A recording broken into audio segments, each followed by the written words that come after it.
It's Friday Night Football on LSC, your local sports channel. Well, folks, the game's here. The rivalry has arrived. Hampton, Phoebus. And it's a good one. Tonight's game is going to be a barn burner. You know, it depends on which team shows up, but I guarantee you one thing. It's a dry field. It's warm. It's really nice out, so let's get it set. What do you think, Paul? Well, Phoebus's offensive line lives on the run, and they've averaged 247 yards rushing so far this season for 336 total yards of offense. This high-powered offense accounts for 43 points per game. They force you to stop the ground game, and so far, most people have been unsuccessful. Hampton, on the other hand, has a balanced attack, as evidenced by their 125 yards rushing and passing for a total of 250 yards per game. Scoring at a clip of 35 points per game, the Crabbers have succeeded in keeping defenses on their toes. And speaking of defense, Phoebus has been very tough on the opponents. Holding other teams to 131 total yards, the Phantoms allow only 5 points per game on 74 yards rushing and 57 yards passing. Mike, this has been a signature area for the Phantoms for the past few years, and it looks no difference this year. However, Hampton is no slouch. Although they do allow 246 yards a game, 136 on the ground and 100 through the air, they're holding opponents to 16 points a game. They may need to do better than that tonight. And, well, Paul, I guess what? You know, all we can do is settle in and watch a great game. Let's send it down to the sideline where Bob has Coach Stan Sexton. Thanks, Mike. Got Coach Stan Sexton here. Coach, again, welcome back to Phoebus, but this is the first time you've had the big one. Yeah, you know, we come back and, you know, this is the game you kind of look forward to, you know, the big rivalry game, and big crowd here tonight. The atmosphere is electric, so I'm expecting a good game tonight.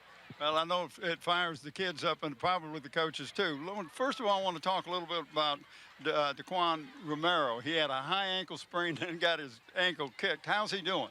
He's doing well. He's going to play tonight. Right now, it just looks like we're just going to keep him on the defensive side of the ball.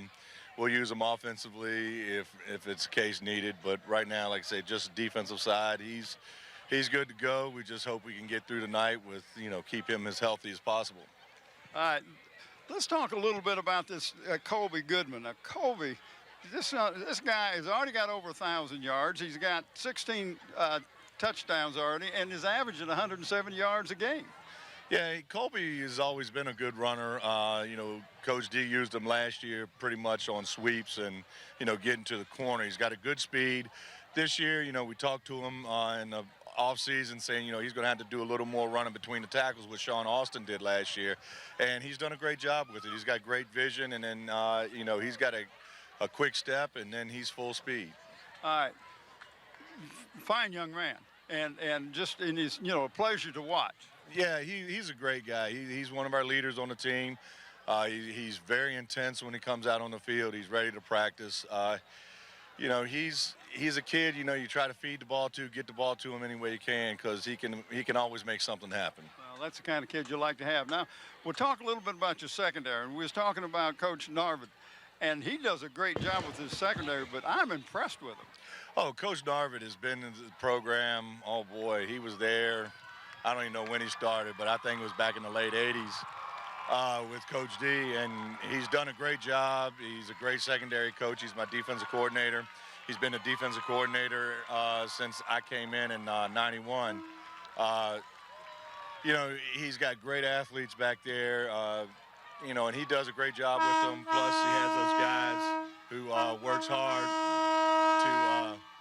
to do what they're supposed to do.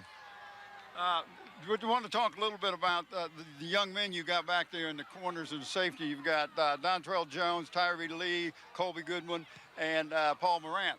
And these are some young men that can hit. Oh, yeah, they can hit, a lot of speed. They're a very physical group of guys. They'll come up, they'll make a play, they'll come up in the alley.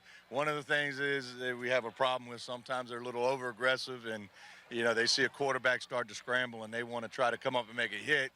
And unfortunately, early in the season, it cost us a couple of touchdowns. But I think we got that straight now. They're playing a little more disciplined.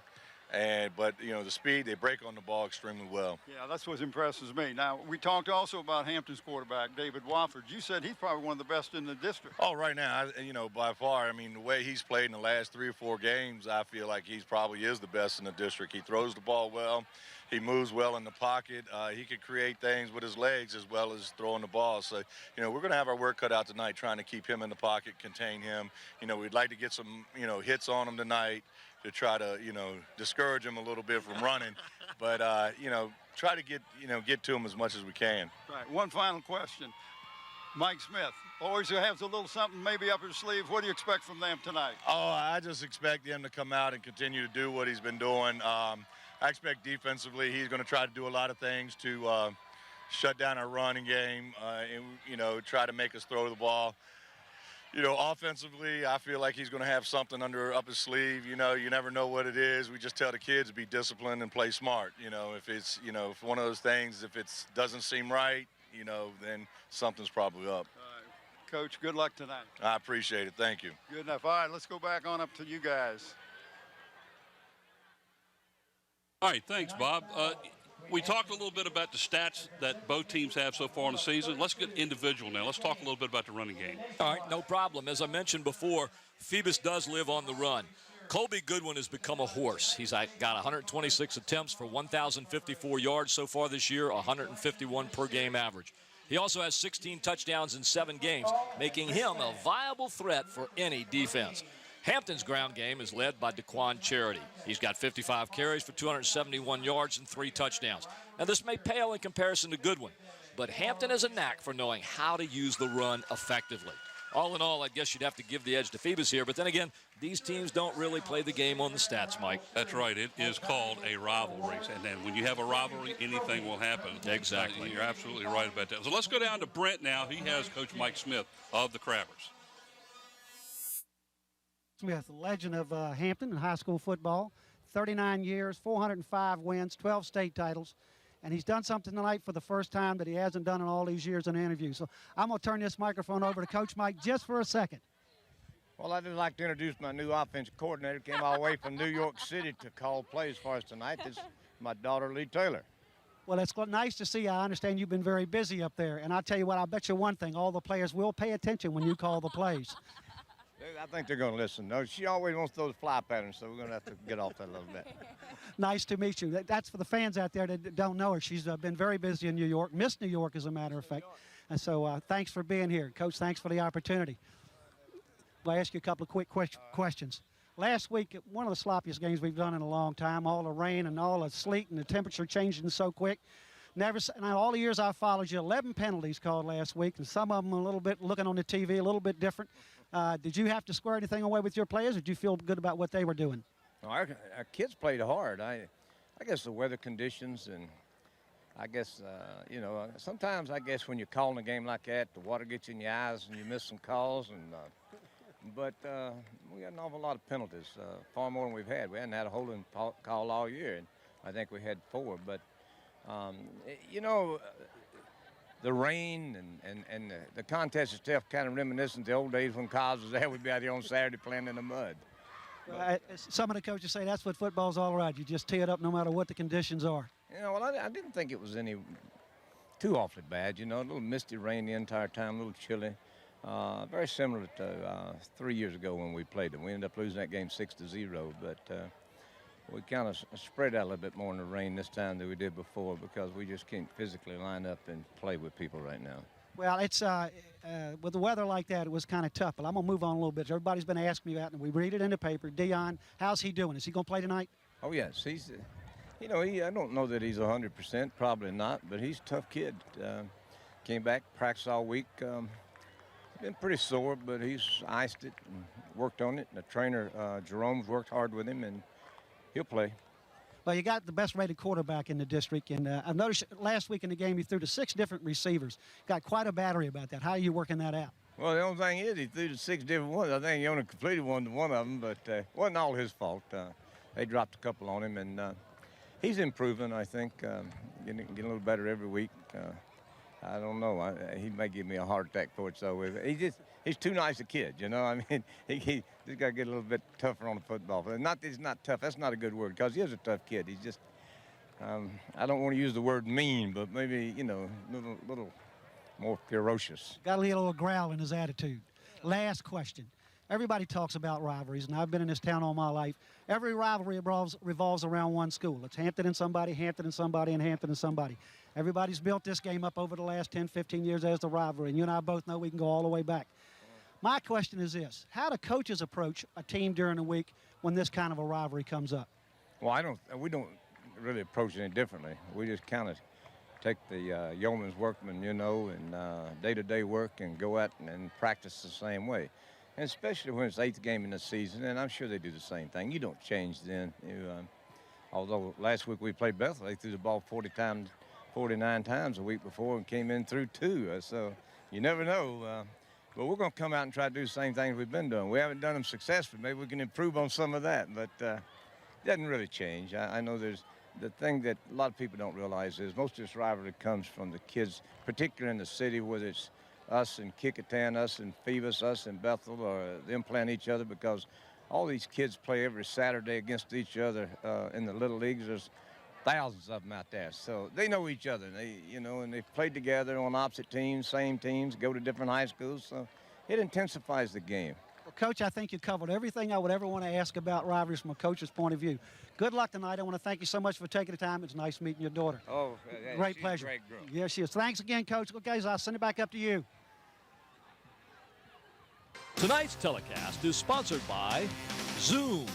We're proud to have David Allen and Zoom sponsoring us again this year. Zooms, with locations throughout the peninsula to serve you. By Kelly's Tavern, family dining with 2 locations on the peninsula. Port Warwick off Jefferson Avenue in Newport News, and their newest location on Coliseum Drive at Mercury Boulevard in Hampton.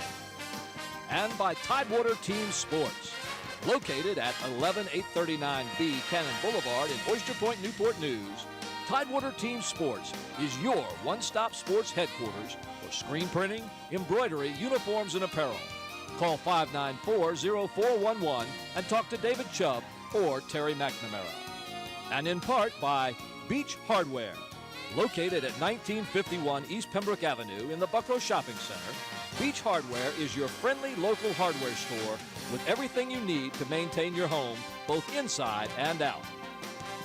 And by Eric Thompson, Realtor. Contact Eric to buy or sell a home or property. Give Eric a call at 685-3127 or email him at eric@findhrhomes.com. And by Park Lawn Wood Funeral Home, located at 2551 North Armistead Avenue, Nancy Staten, Director.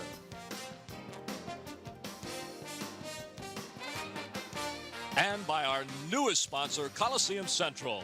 Coliseum Central is located right in the heart of Hampton Roads between Armstead Avenue and I-64. You can take care of all your shopping, dining, entertainment, medical, and business needs right here. More than 700 friendly businesses wait to serve you in one compact and convenient location. You will find your favorite national chains, as well as unique family-owned stores and service businesses. Coliseum Central. Get centered.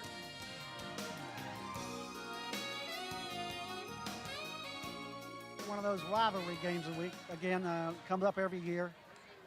Bob, I don't know how else to say it, but we talk about the records and all that stuff. But here we are, Hampton Phoebus again. The only difference is, like it was said before, Phoebus has first place. And even a win tonight by Hampton, Phoebus still has first place in Division 5. So let's go with that. Yeah, and they don't have to worry about it. They're going to get into the playoffs. Hampton's got to win to get into the playoffs. It's not going to be an open to shut case, although 8 teams are going now, which makes it a little easier to get to the playoffs. But I tell you, I was impressed with Hampton's stick-to-itiveness this last week. And nasty game. In fact, I was so nasty, I went up and bugged the 2 guys upstairs. Yeah, you came up and joined us. But as Coach Smith said, that some of the conditions, a lot of other things going on. Young team, that's what he's got right now. But you're talking about a loss for Hampton won't eliminate them because they're going to get so many more. Even if they lose to Phoebus tonight, they'll get points for every game that Phoebus has won. So if you got to lose, it's lose to a team that's in first place and undefeated. You got it. Don't lose to the teams that haven't won anything. Now Hampton's what they're going to do is they're going to have a 6-man line. They're going to bring the two linebackers up, so they're going to run an 8-man front. They're going to try to stop Colby Goodwin from running. In the secondary, he's going to play a 3-man deep, cover 3, what they call cover 3, and sometimes he uses the linebackers to play man-to-man underneath. So, you know, he's going to try to change things up, kind of confuse them a little bit. I look for Phoebus to hit the ball into the line, and see if he can't get those linebackers to take a half a step forward and then maybe hit that slant pattern like he did against Woodside. Well, I think Mike's got to hope that he can stop the run and perhaps with this win forced him to try to go to the air a little bit more. I think he feels if Phoebus is going to beat him, he's got to do what Woodside did. If he's going to beat Phoebus, he's got to do what Woodside is, and that's stop that running game. Right. And to give himself a chance. Because when Phoebus gets that running game going, and Hampton's got a young team, it's very difficult to recover giving up 5 or 6 yards a pop. Well, and this is one thing people don't understand, how young this team is as Hampton. He started 2 freshmen in his very first ball game. He's got 4 or 5 freshmen on the team that play quite a bit.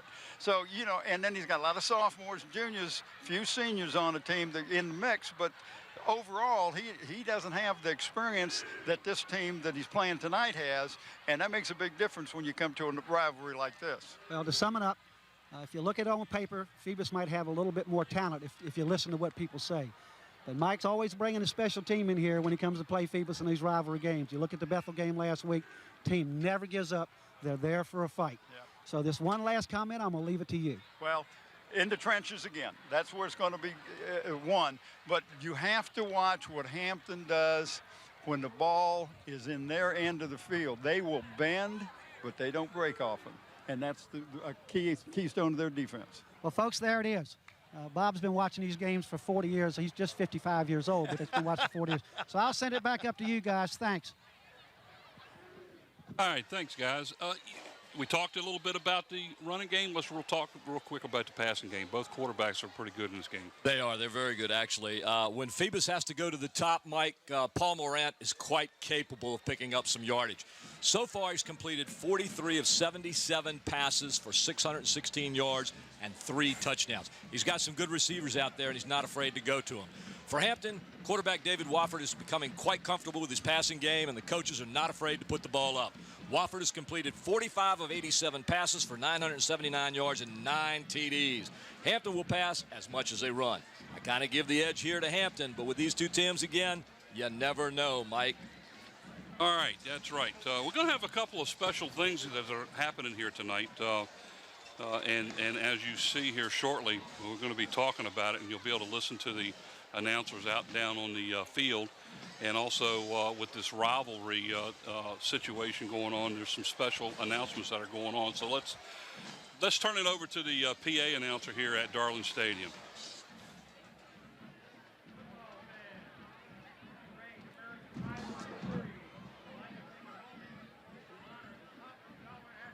From each school. As part of the series, the Student Loan Finance Corporation, sponsor of these awards, will be presenting each player with a $500 college scholarship in recognition to their academic achievement and athletic excellence. To highlight those athletes that work hard on and off the field, SLFC is proud to honor the senior player holding the highest academic standing from each team. From Hampton, start Hampton, start Phoebus, I guess. From Phoebus High School, Samuel Snow. Sam Snow is a 3-year starter and letterman of the varsity football team. He has played both offensive line and defensive line with the intensity of a true phantom.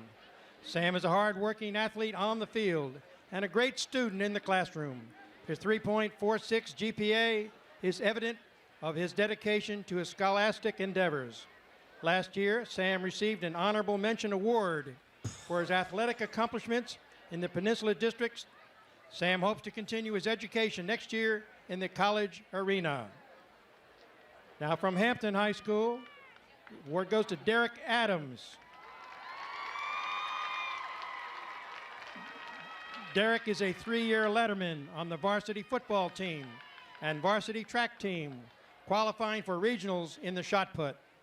He is the vice president of the Men of Valor, a member of the National Honor Society and the Spanish Honor Society, in which he serves as the vice president. Upon entering college, he plans to major in sports management. Let's have a big round of applause for both scholar athletes.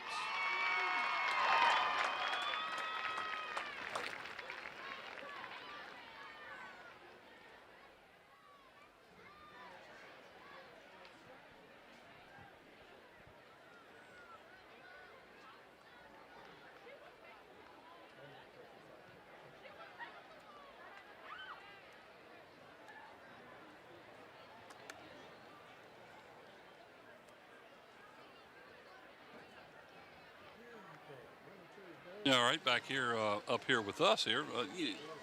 This is going to be, this has the makings to be an outstanding game. Hampton's fast. They're smaller than they have been in previous years. They're not quite as fast as they were in previous years, but they do have a young man that got hurt last week, and he's back tonight, Dion Funch, and he is a game breaker and he's a difference maker. So it's going to be real interesting to see how it works out. It is. I'm just curious as to how well Dion Futch is going to be able to play. I was a little concerned about the injury last week, and you always worry when a young kid or a young athlete injures themselves. You don't want them to come back too soon. But, yeah, we've got some great I'm trying to think of the word for the medical assistant, but trainers. We've got great trainers at all the schools, so I think he's going to be in good hands. I just hope he doesn't hurt himself tonight in this game, because he is a great difference maker and he's a wonderful kid, great player. He mostly plays offensively on the receiver end, and yeah, that'd be a good idea. Why don't we show the standings up there for the district currently? As you can see, Phoebus, the lone undefeated team left in the district, it's 7-0, 6-0 in the conference. There at Woodside. Their only loss was to Phoebus in a pretty hotly contested, tight game. And there's Hampton right there behind them, one game behind that. So, you know, and also Kickingham. And Kickingham plays Woodside tomorrow. So that could be a big game there too. Yeah. And of course the Warwick Raiders, who upset Hampton a couple of weeks ago in one of the big surprises of the season. But you know. Well, this whole thing is a surprise here. When was the last time you ever saw Phoebus and Hampton separated by a team or a group of teams? By 2 games. Yeah. It's 8 games into the season, Hampton's 2 games out. Now, even though they've lost 2 games on the season, the Crabbers still are seeded 5th in the playoff picture. So even with a loss tonight, it's not going to knock them out. But they can't lose anymore after tonight. No, and if I'm Coach Smith, I'm not wanting to lose tonight either, regardless of whether it doesn't knock me out or take me out of the picture. I still want to go and play the best I can, and I want to rack up those victories as well. One of the things that we've always been able to say about Coach Mike Smith over the years is no matter how they play in the first half, in the second half, during halftime, they make the adjustments, and that was very evident last week against Bethel, as the offense last week could do nothing against the Bruins, and then they came back in the second half, and not only did the offense do a pretty good job, their defense just absolutely stifled the Bruin offense in the second half. So that, you know, Mike Smith has always been known to be that way. Now, over on the other side of the board, Stan Sexton comes over here as a longtime assistant coach of the Phoebus Phantoms, and goes to Warwick for a year. I think it was a year. Was it a year or 2? You may have been 2 years. And then Coach D went ahead and retired and moved on into the college ranks. And so since Stan Sexton was the heir apparent, so to speak, he came back over here to Phoebus and taken over. And the good thing about the Phantoms and Coach Stan Sexton, he still got the same coaching staff that Bill D had.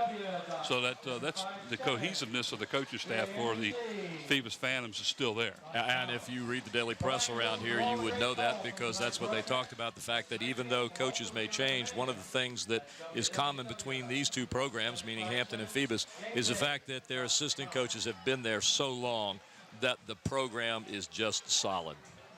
All right, Mike, at this time we're getting close to starting, so why don't you tell us who the referees are for tonight's game? Right, the referee tonight is Bill Dozier, and his crew consists of George Anamoski.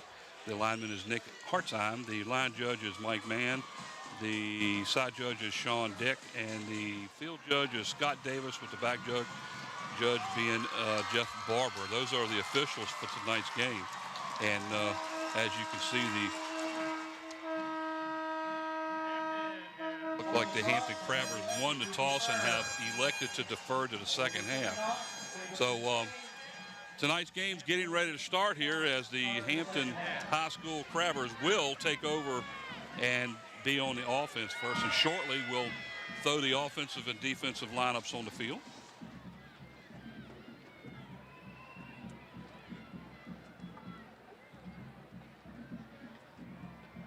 Not real sure what they're doing here now, but he had already given us the signal as to who won the toss. But the Phantoms will be defending the west end zone, as the Crabbers will, the Phoebus Phantoms will be on offense first. So let's do the offense first. Let's show them right there. All right. Actually, I think Phoebus is receiving and Hampton is kicking off. Yep. So, guys, I'm sorry. So, yeah, that would make Phoebus the offense.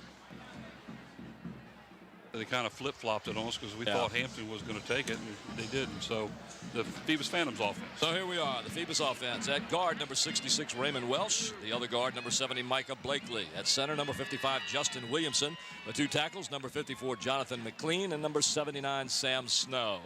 The tight end, number 11, Anthony Haste. The wide receivers, number 9, Andre Griffin, and number 84, Ramon DeLoach. At quarterback, the man we talked about earlier, number 2, Paul Morant. The fullback, number 25, Chaz Robinson, and the guy to watch, the tailback, number 38, Colby Goodwin. And setting up to kick the ball off for the Hampton Crabbers, Skylar Hutchinson. And if you haven't seen him, this junior has a foot. He can kick the ball a long real ways. Long. But you know, in the past, we've always seen Mike Smith do the little pooch kicks. So we'll just have to wait and see what he does. And here's the kickoff. It's deep down the middle of the field, and it's going to go into the end zone. It will not be returned by the Phoebus Phantoms, and that's what I was talking about, as the Phantoms will start 1st and 10 at their own 20-yard line. And here is the defensive starters for the Hampton Crabbers. At the guards, we have number 67, Alonzo Towns, along with number 75, Kimbrough Parker. The tackles, number 32, Dallas Codgill, and number 68, Chris Tarrant. At linebacker, number 41, Tyrell Miller, and number 65, Derek Adams. The defensive ends, number 8, Matt Cass, and number 42, Kalia Payne. The two cornerbacks, number 10, Justin Ricks, along with number 81, Desmond Generette, and the safety, number 24, hope he's feeling better, the man to watch, Dion Futch. Paul Morant is the quarterback as he hands the ball off to the tailback that time for the Phantoms. Nothing going there, as he's going to lose what looks to be close to about 3 yards on the play. Well, I'm quite sure that Phoebus wasn't expecting that on the very first play. They expected at least 2, 3, 4 yards from Colby Goodwin. But watch this Hampton defense as they swarm right through, pushing the Phoebus line back, getting into the backfield so that they can dump the runner. A good start, and they needed that, and they need to continue this the rest of the night. Second down, a short 13 for the Phantoms. 2 wide outs to the far side. Morant under center, again in the eye. Back to pass, little swing pass out to the far right-hand side. And it is completed outside the 25 near the 27-yard line. A gain of about 9 on the play for the Phoebus Phantoms. Bring up 3rd down and short. On this play, Morant just looked right to his left where the receiver was wide open. I think he slipped through a seam there and under the defense. All night long, you'll be seeing shots from the crowd. Folks, we've got a lot of people here tonight. Timeout looks like is now called by the Crabbers. So with timeout here in the first quarter, no score, 10:39 to go here in the opening period of play. Ladies and gentlemen, you're watching LSC, your local sports channel, coming to you from Darling Stadium on October the 23rd, 2009, as we bring you the great rivalry between the Phoebus Phantoms and the Hampton Crabbers. As you see Coach Mike Smith for the Hampton Crabbers out on the field there in his typically black and red outfit.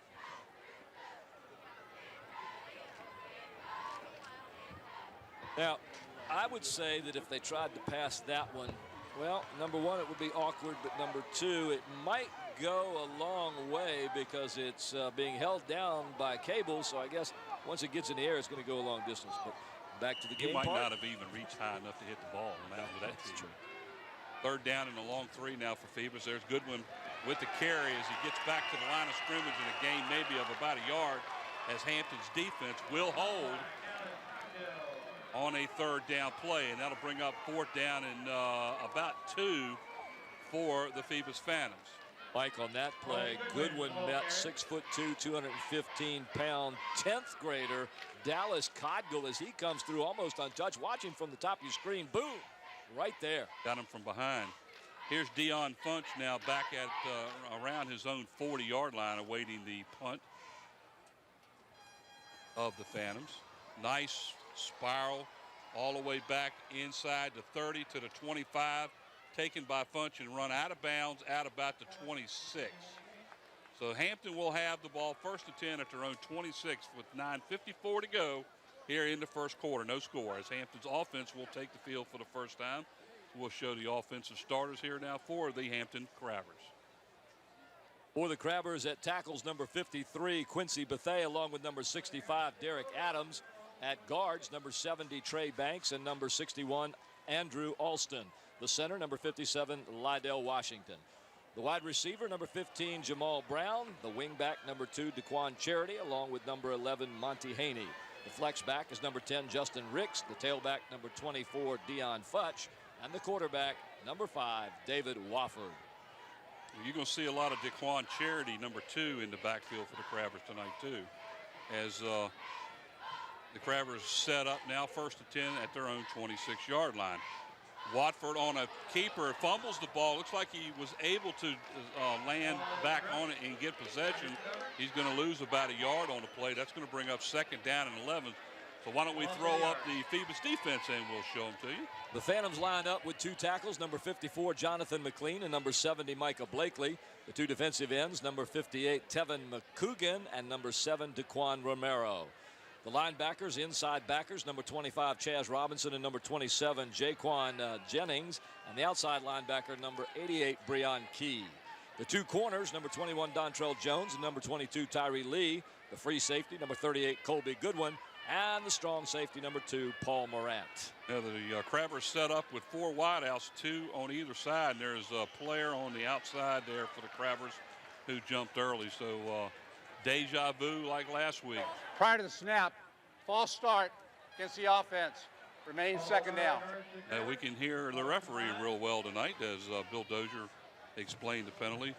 5-yard penalty on the play. That's going to bring up second down now and 16 as the ball is pushed back to, it looks like the Crabber 20. Second down and 16. Watford into shotgun now. Again, 4 wideouts, back to pass.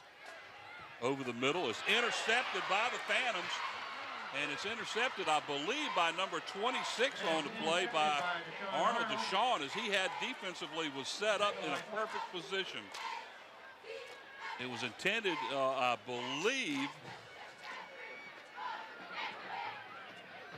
for Dion Funch, and it was, watch the setup here. Looks like they were set up in a zone, and he was underneath, and that ball was just underthrown right into his arms. Well, it was actually thrown to the wrong player. That's all there was to it. First and 10 for the Phantoms after the Crabber turnover. First and 10 at the Crabber 40 or 22-yard line. Colby Goodwin on the carry, gets outside to the left.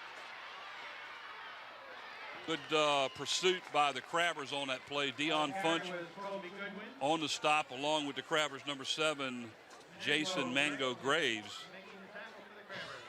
Looks like he's going to pick up about 6 on the play. We'll call it second down and 4.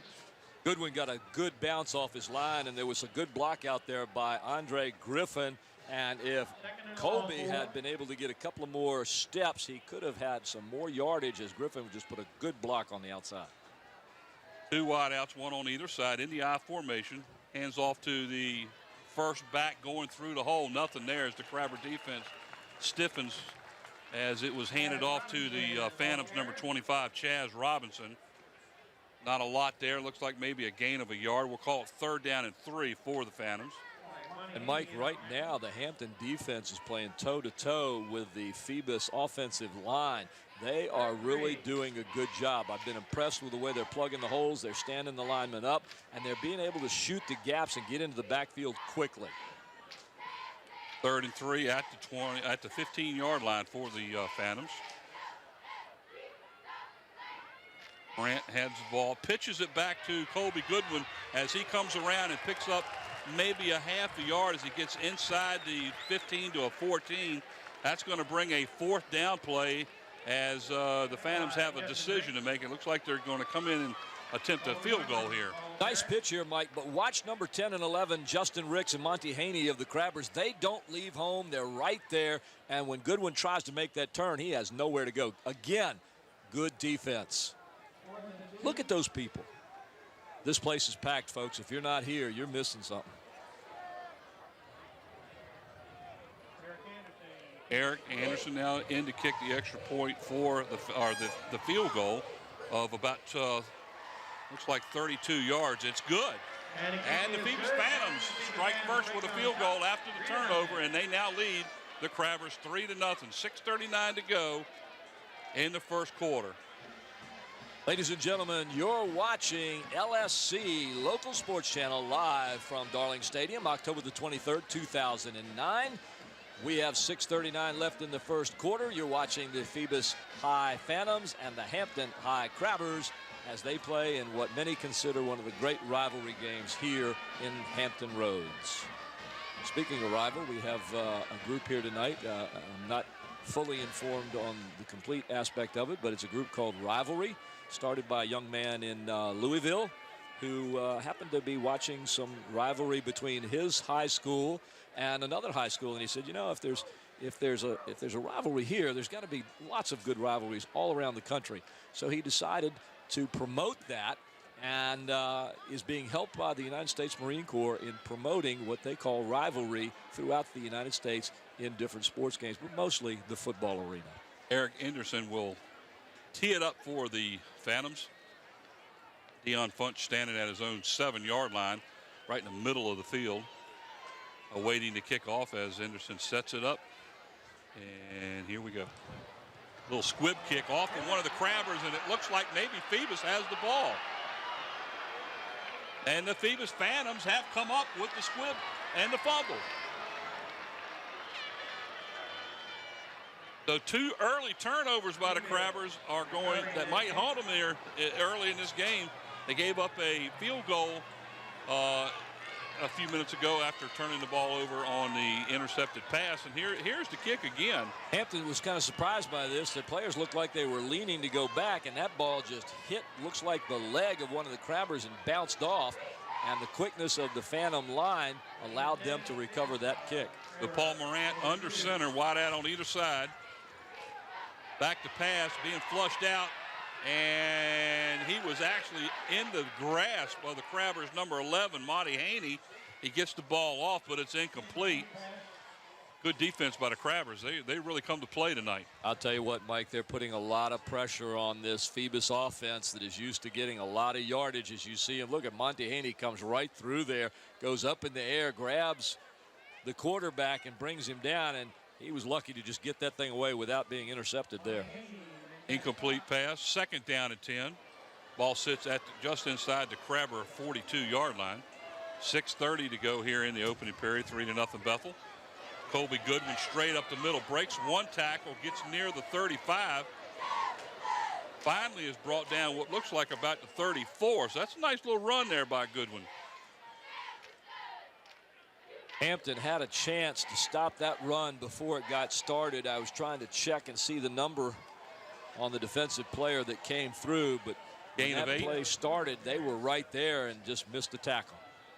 Gain of almost 8. We'll call it 3rd down and a long or a short 3 for the Phantoms. Again, we'll see if the Crabbers defense can stiffen up here on a 3rd down and short.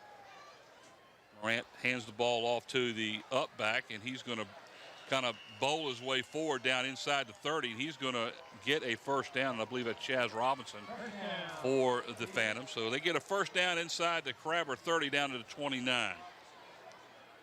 That time it was the Phantom line that burst forward. They got the momentum on the Crabber defense, caught them on their heels, and Chaz Robinson able to bull his way right through there for the first down. Looks like the Crabbers number 55, Terrence Mack, had a straight shot to Goodwin or to Chaz Robinson, but he stopped thinking that the quarterback may have kept it like he did this time.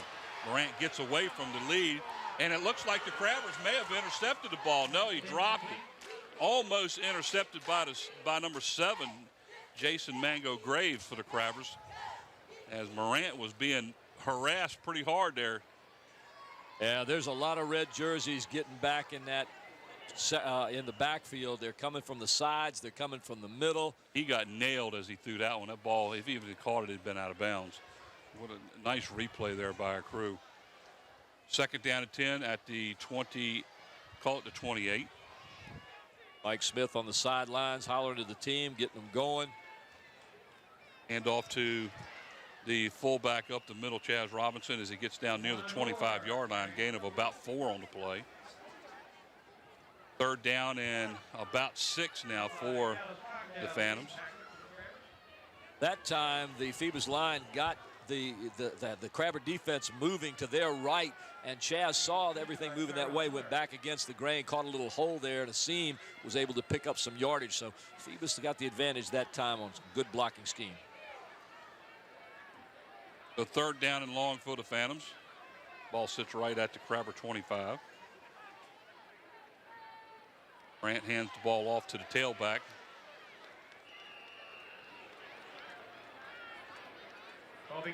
Kobe Goodwin on the carries. He gets the ball down near the 20-yard line. Looks like he's going to be about a yard shy of a first down. So that's going to bring up a 4th and 1.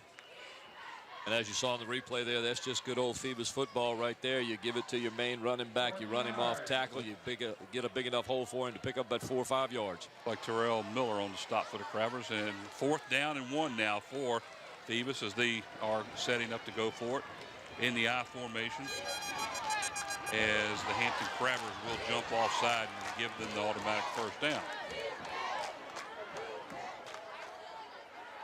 Prior to the snap, encroachment against the defense, 5-yard penalty, first down. And Mike, you see a lot of this in high school football. Coaches will take that opportunity with 4th and 1 to at least give that count with the hope of getting the team to get offsides. And sometimes you see it, sometimes you don't. This is a real tight game here. Sometimes you'll make mistakes like that. So the Phantoms have it 1st and 10 from the 15-yard line. 2 wideouts now set to the far side of the field on the left side of the offense, as Morant goes back to throw. Over the middle is complete right inside the 5-yard line. I believe they're going to mark it at about the 1, as it's completed to Andre Griffin, number 9, and that'll be a 1st and goal at the 1 for the Phantoms. Oh, this was a great crossing pattern here. I don't know whether you'll be able to see it up on the top left-hand side of your screen, but as one receiver comes back toward the middle, he finds that open hole, and Morant was waiting for him the whole time and was able to shoot that pass right in there. Great pattern by the receiver. The 1st and goal for the Phantoms at the Crabber 1, and it looks like Phoebus is going to take a timeout here and talk this over. So with 3:17 to go, and the Phantoms knocking on the door here. The Phantoms out in front 3-0 here in the first quarter of play. Once again, ladies and gentlemen, you're watching LSC, your local sports channel, coming to you live from Darling Stadium, October the 23rd, 2009. You can watch us on Cox, channel 48, I believe, and FiOS, channel 22, as we watch the replay there. Also, remember that you're watching us live. And if you want to see a repeat of this game, well, you can see us in a repeat on Saturday, October the 24th at 7 p.m., on Tuesday, October the 27th at 8 a.m. and 8 p.m., and if you're an early bird, Thursday, October the 29th at 6 a.m. or at 6 p.m. You can see us everywhere. In fact, you can see us on the internet if you want to go to the Hampton City School System. Go to the WHCS Channel 48 website, click the little icon there that says live, and it'll bring you right up to show us live. So it looks like they're going to have a stacked backfield now, 3 of them behind the quarterback, Paul Morant. No wide receivers. Morant will take it in himself, straight up the middle, touchdown. As the Phantoms now extend that lead to 9-0. If we take another look at that, I almost thought that we'd have to see it early enough, but I almost thought that the tight end on the near side may have moved early, but he didn't get called for it. So as the Phantoms will be setting up now to kick the extra point, let's see if we can see it. Here's a play. Oh, zeroed right in on him. That's close. That's close.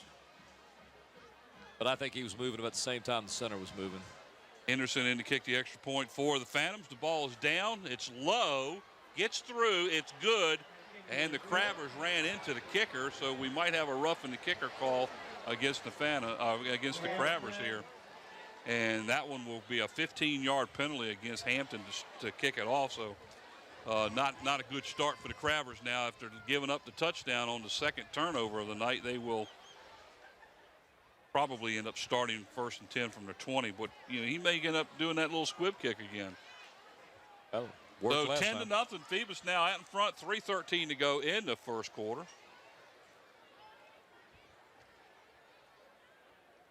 Ladies and gentlemen, I'm sorry, Mike. On a 1-yard run by Paul Morant. I just want to let everybody know the crew that was with us tonight, the production crew on our cameras tonight. We have Nate Braxton along with Susan Bowers, Gene Wheeler, and Steve Fryer.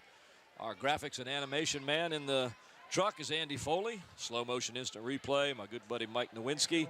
The camera control operator tonight is Renee Camden, who's doing double duty as the production and audio assistant as well. And our audio engineer, we'd like to thank him, Mr. Bob Hudges, filling in while Don is out. And the director, the producer, the man who's upset the Yankees lost last night, Mr. Scotty Bowers. I'm Paul Rowe, up in the booth along with Mike Hauser, Brent Musgrove, Bob Hintz. Speaking of Bob Hintz, where is Bob Hintz? We haven't heard from him today. Hopefully we'll get something from him shortly. There you go down there, Bob. You waving. Cool. He's looking sharp tonight. Well, it looks like they only penalized the Crabbers 5 yards, so Anderson will kick off from their own 45-yard line this time. Let's see what the Phantoms have in store for the Crabbers here. And there is a short squib again. They're just not going to let Deion Funch carry the ball. This time it goes to the Crabbers, number 12 on the play, and that's Denzel Barnett, as he gets the ball out to the Crabber 22-yard line, where the Hampton will take over 1st and 10. 3:07 to go here in the first quarter of play. Tell you what, if I'm Deion Funch, I'm thinking I must be as good as A-Rod, because A-Rod gets walked with 2 outs in the bottom of the 9th and nobody on, because they don't want him taking control of the game. And I think Phoebus is taking the same attitude tonight toward Deion Funch. They don't want the ball in his arms at all, because the man can be dangerous.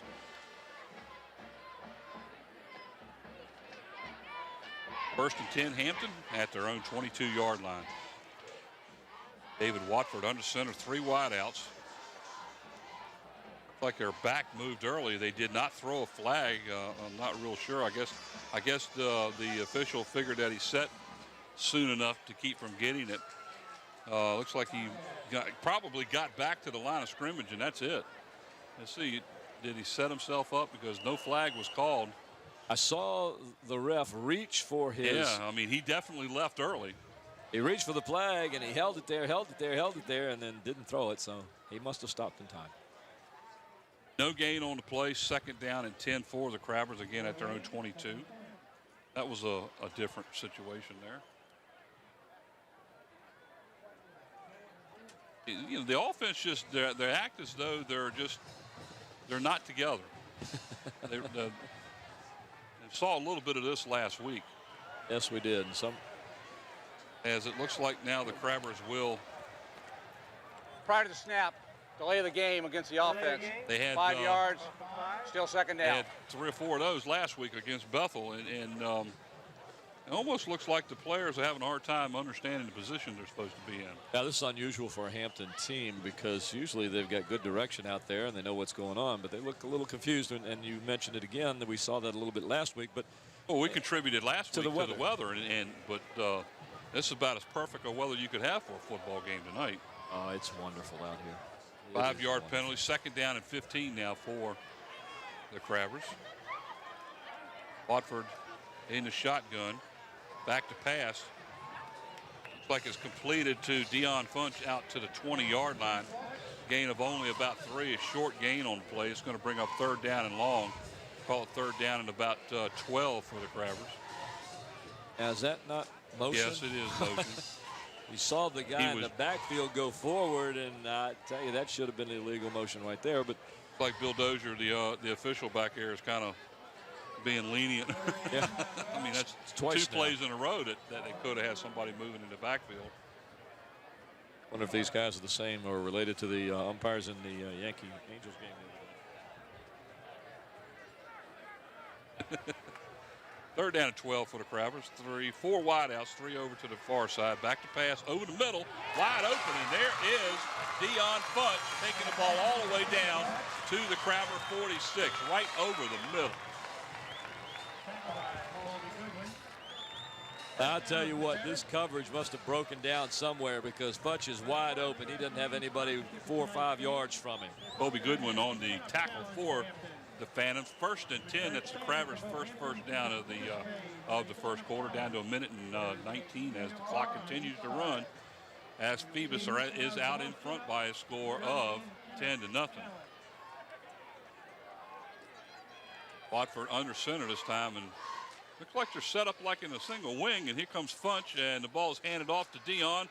Over the left side, he's hit pretty soon after he picks up maybe a yard out to about the 48-yard line.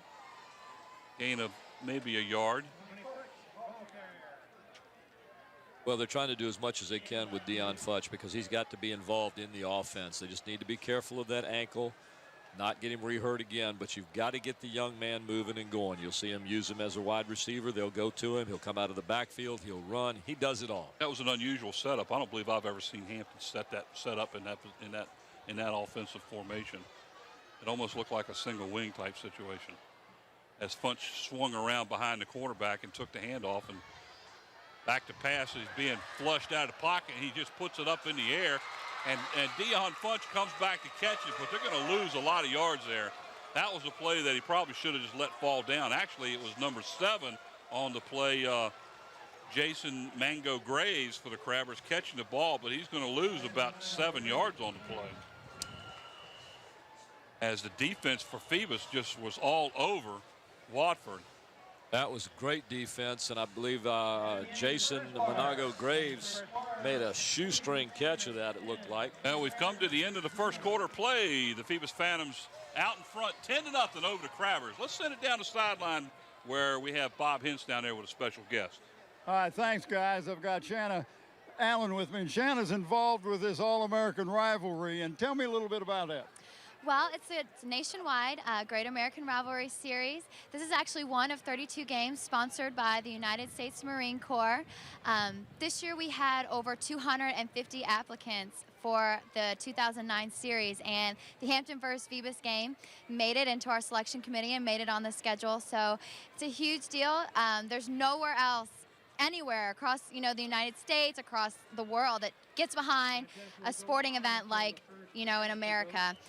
It's community, it's traditions, it's a rivalry, and we're glad that we can come out here and feature them and bring the United States Marine Corps into this. And well, I tell you, it's really been wonderful, but 32 teams were picked out of 250, and yes, this is 2 of them. This is 2 of them. So, I mean, it's a huge deal. We had a lot of people nominate themselves and come in, and this was a game that we chose. There's a lot that goes behind it. It's community involvement, it's long-standing traditions, it's community interest, and, season records and different stuff like that. So, well, thank you so much. We're going to go back to the ball game, but let's go back up to you guys. Thanks a lot. What a pass.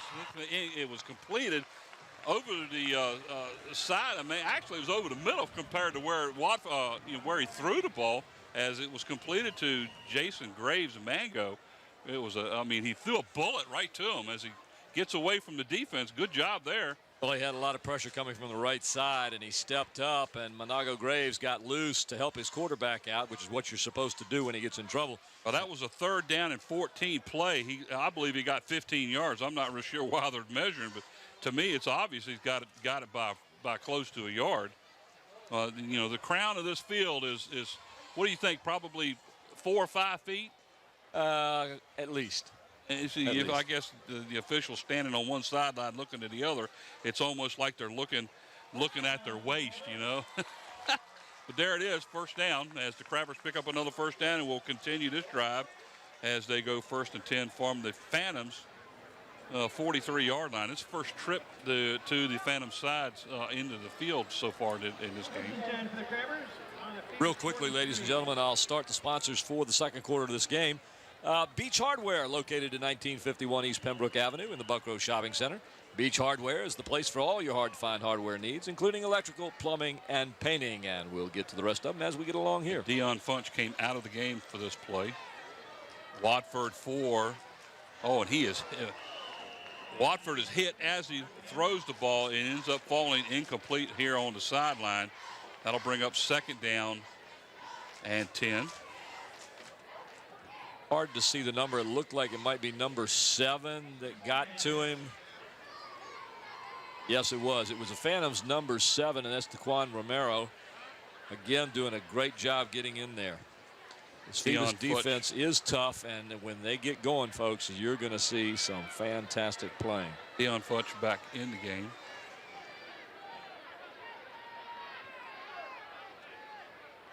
For 15 wide to the left, Jamal Brown, and 3 wideouts, including Funch and Jason Mango Graves to the near side. Back to pass again. A little screen pass here to the near side, out inside the 40. Pick up maybe of about 4 on the play, and it looks like they're going to set it down near the 38-yard line. That'll bring up 3rd down and long for the Crabbers. Here's a replay here. He just kind of sets up, throws a little swing pass out to the right, picks up a few yards. Whenever you can get them set up one-on-one with the secondary, then you get a good chance of picking up some good yardage. So 3rd down and 6 after the 4-yard gain by the Crabbers. One of our other sponsors tonight, Mike, for the second quarter is Zooms. With great service and convenient locations throughout the peninsula, they can save you time and money. Zooms. Watford into shotgun now, takes the snap back to throw. Passes over the middle, completed or incomplete as it was intended for Tavon Best here towards the near side here. Incomplete as it looked like it was deflected by the Phantoms, number 25, Chaz Robinson. Good defensive play by Phoebus on that one. Yeah, Chaz Robinson just kind of stood right there and just came right in. He just timed this.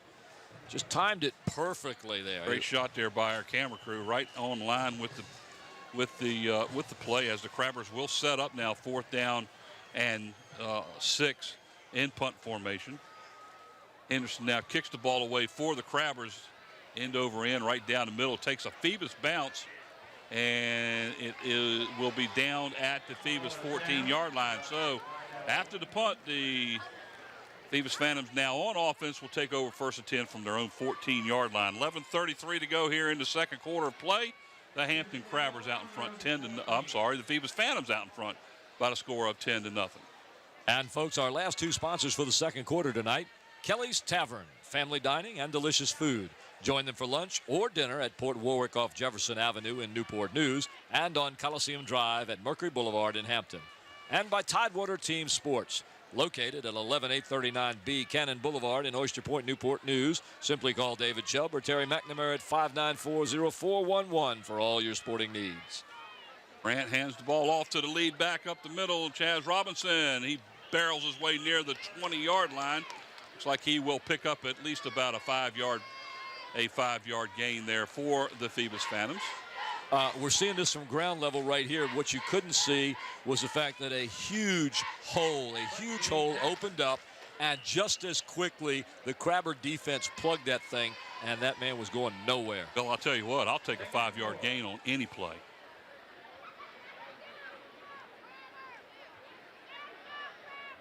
Very fortunate right now to have two lovely young ladies pass through here from the Great American Rivalry Series, handing us some information, which Bob talked to one of the young ladies about earlier. And let's see the handoff again. Looks like it was that was number 22 on the play for the Phantoms, Tyree Lee, as he gets good yardage outside the 30 down to the 34-yard line, and that's good for a Phantom first down. That was a nice hole there, but what was even better was that the offensive linemen for the Phoebus Phantoms continued their blocks, pushing the defense back and to the left so that the runner was able to go up that sliding seam and gain some good, valuable yardage. Oh, hand off to the lead back, and not much there as he's able to get the ball about a yard to the 35-yard line. And the Crabber defense did a good job stopping him that time. Kevon Bellamy on the carry. Number 33, Tyquan McCutcheon, gets right in there very quick and hits the running back to bring him down. Kind of shoots the gap on that play and is able to stop Bellamy pretty much in his tracks. He's going to give him a yard as he fell forward to just outside the 35-yard line. Second down and a long 8. Colby Goodwin on the carry as he's tackled in the backfield. And I believe that was number 22. That was Brian Hawkins. That was not Colby Goodwin, as the Phantoms now have a new set of running backs in there. And once again, the name Monty Haney's popping up here, Mike. Number 11 comes off that outside.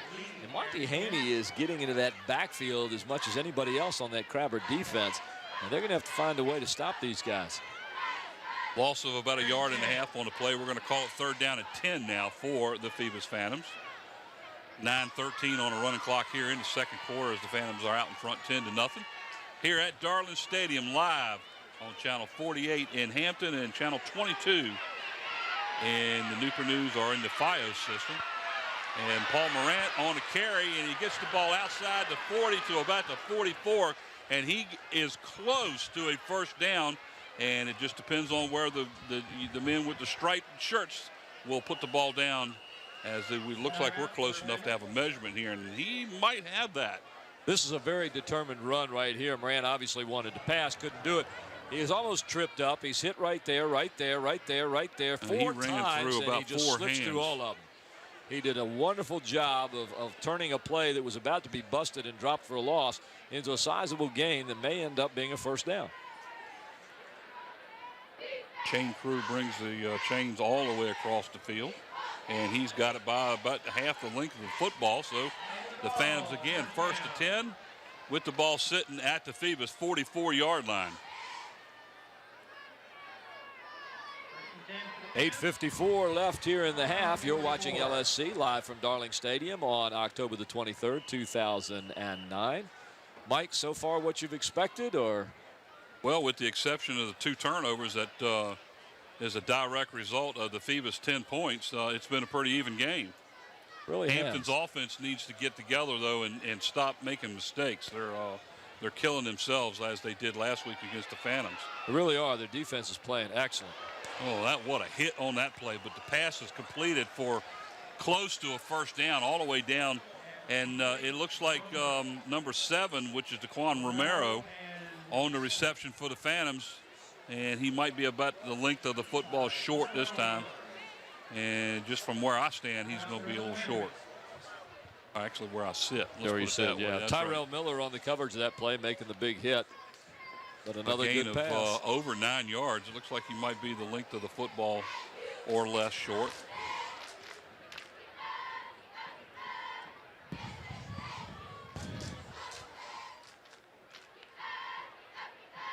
Short by about the length of the football. Second down now. We'll give it 2nd and 1, 2nd inches really. 8:16 to go here in the second quarter. The Phantoms out in front 10-0.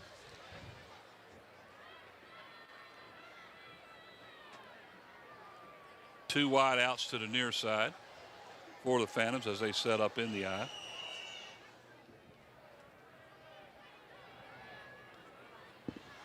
Hands the ball off to the fullback. Gets a good stiff arm there and picks up a couple of extra yards on the plays. He gets plenty of yards for a first down. as the ball is carried all the way down inside of the Crabber 40 down to about the 37-yard line. Holding on the offense. But that one's 10-yard coming penalty. back. Let's see where the flag is. I don't see the flag on the ground, do you? Must be over here on the sideline. Be 10 yards from the spot of the foul. It's going to end up being about a 9-yard penalty. On the offense, 10 yards from the spot of the foul, remains second down. So it'll be second down and about 9 for the Phantoms as the ball's carried back to the Phantoms inside the Phantom 45. And that was a loud whistle.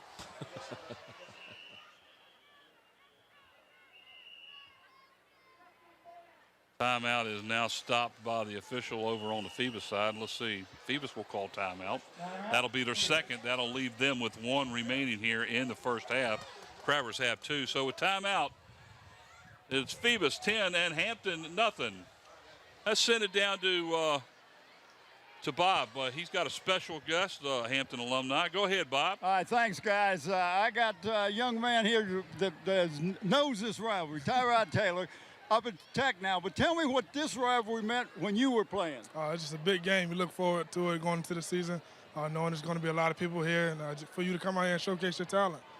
Well, you showcased a good talent when you were here, but I look at you and you put on some weight. What do you weigh now? 216. I had to put on a little weight in the offseason to be able to maintain throughout the season. Well, you enjoying your time up at Tech, I know, 'cause we sure enjoy watching you. Oh, yeah. I love putting on the show for people back home, for them to give something to watch and just have fun. Well, listen, we're so proud of you, and you tell your mama I said hi. Okay, I will. All right, let's go back up to the guys. Nice young man right there, Mike. A very nice young man. As we get ready to start play again here after the Phantoms timeout. Second down and 9. Ball sits at the Phoebus 45-yard line.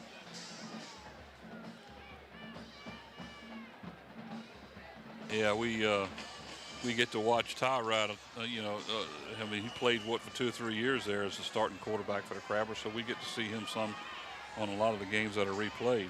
So Morant now will hand the ball off to the tailback. Not much there as the Crabbers had that one pretty well defensed, as I believe it was handed off to the Phantoms number 22, Tyree Lee. No gain on the play back to the 45-yard line. That's going to make it third down and 9. Again, you're seeing a young but tough Crabber defense playing against these Phantoms, who are usually used to getting their way when it comes to the running game. And tonight, they're seeing a defense that's just really playing up today. Well, one of the things that I'm seeing right now here in the first half, the Crabbers on defense, they're shuffling players in and out, so they're keeping them pretty fresh. They're able to do an exceptional job so far here in the first half, handling that big offensive line for the Phantoms. Third down and 9 here. Morant pass being flushed out of the pocket, and down he goes. He's going to be sacked back for a loss of about 2 yards by the Crabbers, and a lot of players that got in the backfield that time for Hampton. They did, Mike. You could see the blitz setting up as they started. Watch the line as they come through. They had both backers coming in. Morant just has nowhere to go. He's surrounded by 4 or 5 red jerseys in the backfield before he even gets to look down the field. Terrell Miller, number 41 for the Crabbers, was the first one to break through, and it just disrupted the entire setup there that Morant had. So it's going to bring up, after a loss of a couple of yards, 4th down and 12, as the Phantoms now set up in the punt formation. Deion Funch standing about his own 22 for the kick. Outstanding spiral as Funch is driven all the way back inside his 5, and he's going to be, he's going to be tackled down at about the 2-yard line. Excellent coverage by the special teams of Phoebus that time, as that was one that probably Deion should have let go into the end zone, guys. Well, whether it went into the end zone or not, he probably should have let it go. But regardless, he took it. They are where they are, and that's where they'll start. 1st and 10, deep in their own territory. At their own 3-yard line. Watch this right there, probably going to bounce into the end zone. He decides, he thinks he can beat the man to the outside. And, when you're Deion Funch and you've got that kind of speed, I can't chastise him for his decision. There's a thirsty young lady. You can see the people wearing short sleeves, no jackets. A very nice, calm evening. It's a great night for football. The crowd is huge. Well, compared to what we saw last week, this place is it's swinging tonight as far as folks are concerned. Well, last week we had rain. There's bunches of people still standing around, walking around the stadium. So the Crabbers take over 1st and 10 at their own 3-yard line. Watson hands the ball off to the deep back one of the few times they run, and he just barely got out of the end zone as he comes back to about the 1, and that's it. Ball was handed off to the Crabbers number 11, Monte Haney. Nothing much there as Phoebus had that one covered. Watch this replay. Oh, okay, he did get his foot out of the end zone. Well, there's the crowd going for the food or coming back from the food. Long lines, folks. If you wanted to get something to eat tonight, you're going to have to get in line quickly because these are the lines during the game. At halftime, they're going to be 10 times that long. Look at this. The Crabbers just now getting the call of the play in. So going to have to get this one off pretty quick or they're going to get a penalty of delay. Of course, they ain't going to be able to move it much. There's a pass over to the far side of the field. Looks like it might have been intended for the Crabbers number 15 on the play, Jamal Brown. Looked like it landed right in between two of the Crabbers players that were streaking down the sideline, both next to each other. Incomplete pass, 3rd down. I don't know whether that was a missed route pass pattern or what. Both of the receivers were still watching. As he throws it quickly, both of them are still looking downfield pretty much, and that ball's just rifled between them. And I just think somebody blew something there. Now, number 81 for the Crabbers, Desmond Generic, comes in as a wide out for the Crabbers. Again, in the shotgun back in his own end zone. There's a little short pass to Funch outside the 10, but he's going to be well short of a 1st down. That will bring up, let's see, it was intended for number and completed to number 81, Desmond Generic. I thought it was Funch. So we'll get that straightened out. He picked up about 10 on the play, but he's 3 yards shy of the 1st down. So coming in to punt the ball away for the Crabbers is Skylar Hutchinson. It was a gutsy play, but a good strong throw by Wofford as he just sailed that ball right in there. He's got some zip on his passes. Hutchinson gets the ball off a spiral. It goes right in between both of the Phantoms players. Neither one of them goes to pick it up, and Hutchinson's going to pick up an additional 15 yards all the way down to the Phantoms' 43-yard line. A little bit of indecision on the Phantoms there as that ball was up in the air, and neither player seemed to really go for the ball. It was as if they had decided they were just going to let it die wherever it ended up. Looks like about a 46 or a 47-yard punt is what it ends up to be. So the Crabbers get out of trouble deep in their own territory, but turn the ball over to the Phantoms after the punt. Now 1st and 10 from the Phoebus 43. 4:28 to go here again. It's still 10-0. Phantoms out in front of the Hampton Crabbers. You're watching this live, ladies and gentlemen, from Darling Stadium on LSC, your local sports channel.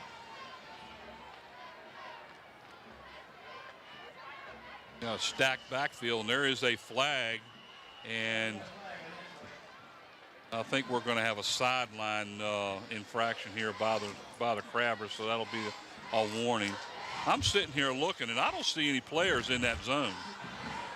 Sideline warning against Hampton. Every one of them are clearly behind that line, so I'm not real sure. Are the coaches allowed in that line, or they have to be off of it too? I wonder if Bob can answer that one. The coaches have to be off that too, guys. It's not just the players, it's coaches. You can't not interfere with the official running up and down the sideline. We have a perfect view by our sideline camera there showing how they were back off that line now. There's a handoff to the tailback. He's going to pick up about 2 yards near the 45-yard line. Pickup of 2 for the Phantoms. That'll bring up 2nd down now and 8. Colby Goodwin on to carry for the Phantoms as he's back in the game. And that, again, that's the bread and butter, or the bread and butter play for the Phoebus Phantoms right off tackle, gaining yardage. Was that the bread and butter? That was the blah, blah, blah. 2nd down and 8 now for the Phantoms. Stacked backfield again. No wideouts. It looks like the Phantoms are going to relegate themselves to go to the run now. Deep back gets the ball. Goodwin again carries the ball inside the Crabber territory. Nice gain as he's down near the Crabber 48-yard line. Gain of about 7 on the play. That'll bring up a 3rd down and about 1 now for the Phantoms. Nice kind of decision here by the Phantoms to try this formation. They've been getting a lot of pressure from the outside, especially from Monty Haney. So go ahead and double up on your blocking, put 2 running backs in front of the ball carrier, send them up through the line. You've got the extra blocks that you need. You get there quick. You don't have to worry about the outside rush. Same play, identical same play up the middle. Again, enough yards this time to pick up a 1st down, as it's about a 5-yard gain down to the Crabber 44-yard line. And it looks like the Phantoms are relegated to just trying to run the ball straight up the middle and let their big offensive line take over now. Yeah, well, again, why not, Mike? You're getting that pressure from the outside. Every now and then somebody slips through the tackles. You've got 2 extra blockers there to pick those guys off, give you some room to run. Not a lot there this time, as he won't get back to the line of scrimmage.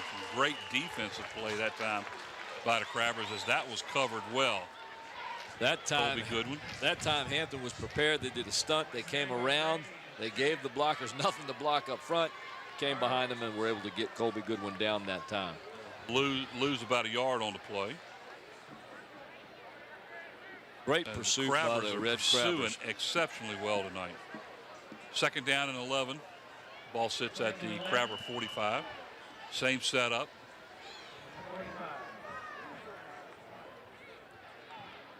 Back to pass. Morant wide open is the Phantoms' number 7 on the play, DeQuan Romeo, who had lined up as the left side tight end and snuck out of the backfield. A heck of a play right there. The ball was just overthrown. And sneaking, he actually didn't sneak. The Crabbers had a blitz coming from their right side, which would be Romero's side. And with the backs coming, he had a clear slot all the way across. It was an outstanding call. It just didn't connect. Didn't work. They should have, because they picked up the blitz. And he was open. 3rd down and 11 now for the Phantoms at the 45 again. This time they are sending 3 wideouts, 2 to the far side in the shotgun. Morant back to pass. Over the middle, wide open. A completed pass to about the Crabber 35-yard line. He will be about a yard shy of the 1st down. Tyrell Miller, number 41 for the Crabbers, was right there as the receiver made the reception. He brought him down. But again, a quick, nice pass, as you see the replay here, right over the middle. And you can see Tyrell right there to bring him down. The 4th down in the yard. A big play here for the Crabbers. Like the Phantoms will call timeout, as they do. That is their last timeout of the 1st half. 1:49 to go here before halftime, as the Phantoms still lead the Crabbers 10-0. As the Crabbers, both scores for the Phantoms came off of Crabber turnovers in the 1st quarter. With 6:39 to go in the 1st quarter, there was a 32-yard field goal after an interception by the Phantoms, and then with 3:13 to go in this 1st quarter, the Phantoms scored a touchdown after recovering a fumble on the play, and a 1-yard run by Paul Morant made it 9-0 with the extra point, extending it to 10-0, where we stand currently.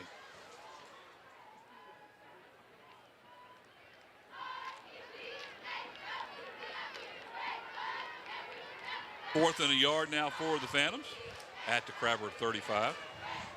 Folks, you're watching LSC live on Cox Channel 48 and FiOS Channel 22. Moran on the keeper right up the middle, gain of about 3 or 4, enough for the 1st down. And that'll stop the clock while they reset the chains. 1st and 10 for Phoebus down at the Hampton 32. Big 1st down for the Phantoms here with only 1:44 left in the half. They'd like to get some more points on the board, because the way this Hampton defense is playing, it's going to be a tough job to get any points tonight.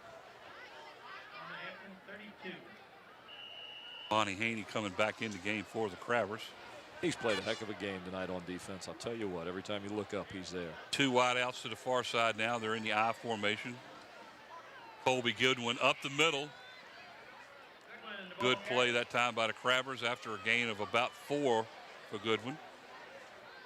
Tackled by Tyrell Miller. Tyrell Miller on the stop for the Crabbers.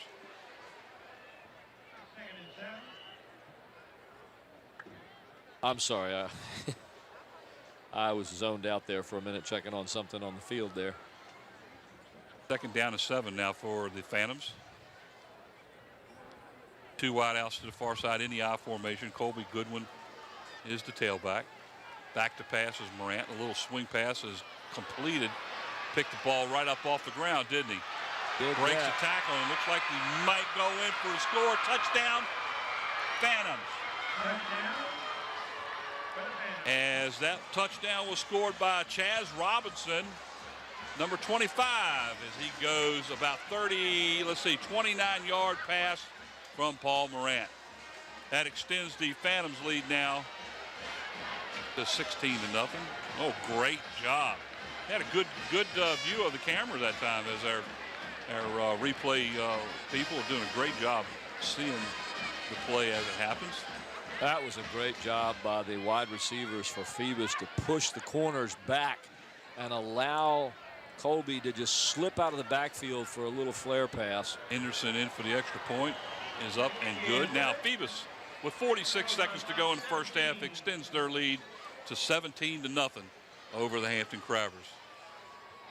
And what did you have as a yardage on that play, Mike?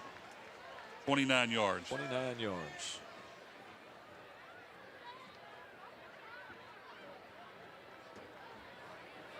All right. Chaz Robinson. There's a great picture of Darling Stadium, and there's Danny Mitchell, one of the Hampton assistant coaches, been there for a long time, played himself when he was younger. Much younger. Much younger, Mike says. Much younger. Danny is really into his football coaching. I've been around when Danny and I taught together and watched him go through the motions of getting ready for a game, as we see one of Hampton's finest right there. And Danny and I grew up together. Started off playing Little League over at Hampton with way back in the 60s. Come back to me. People lived back then. You got something down there, Bob, you want to talk to us about? How you doing, guys? Well, it's not bad up here, but I bet it's a better situation down there tonight than it was last week. All right, let me tell you, you can hear these pads popping. These guys are hitting on both teams. This has been a real barn burner so far. Kickoff as the Crabbers take the ball at their own 20-yard line on a little pooch kick again out to a 35, where Hampton will have the ball 1st and 10.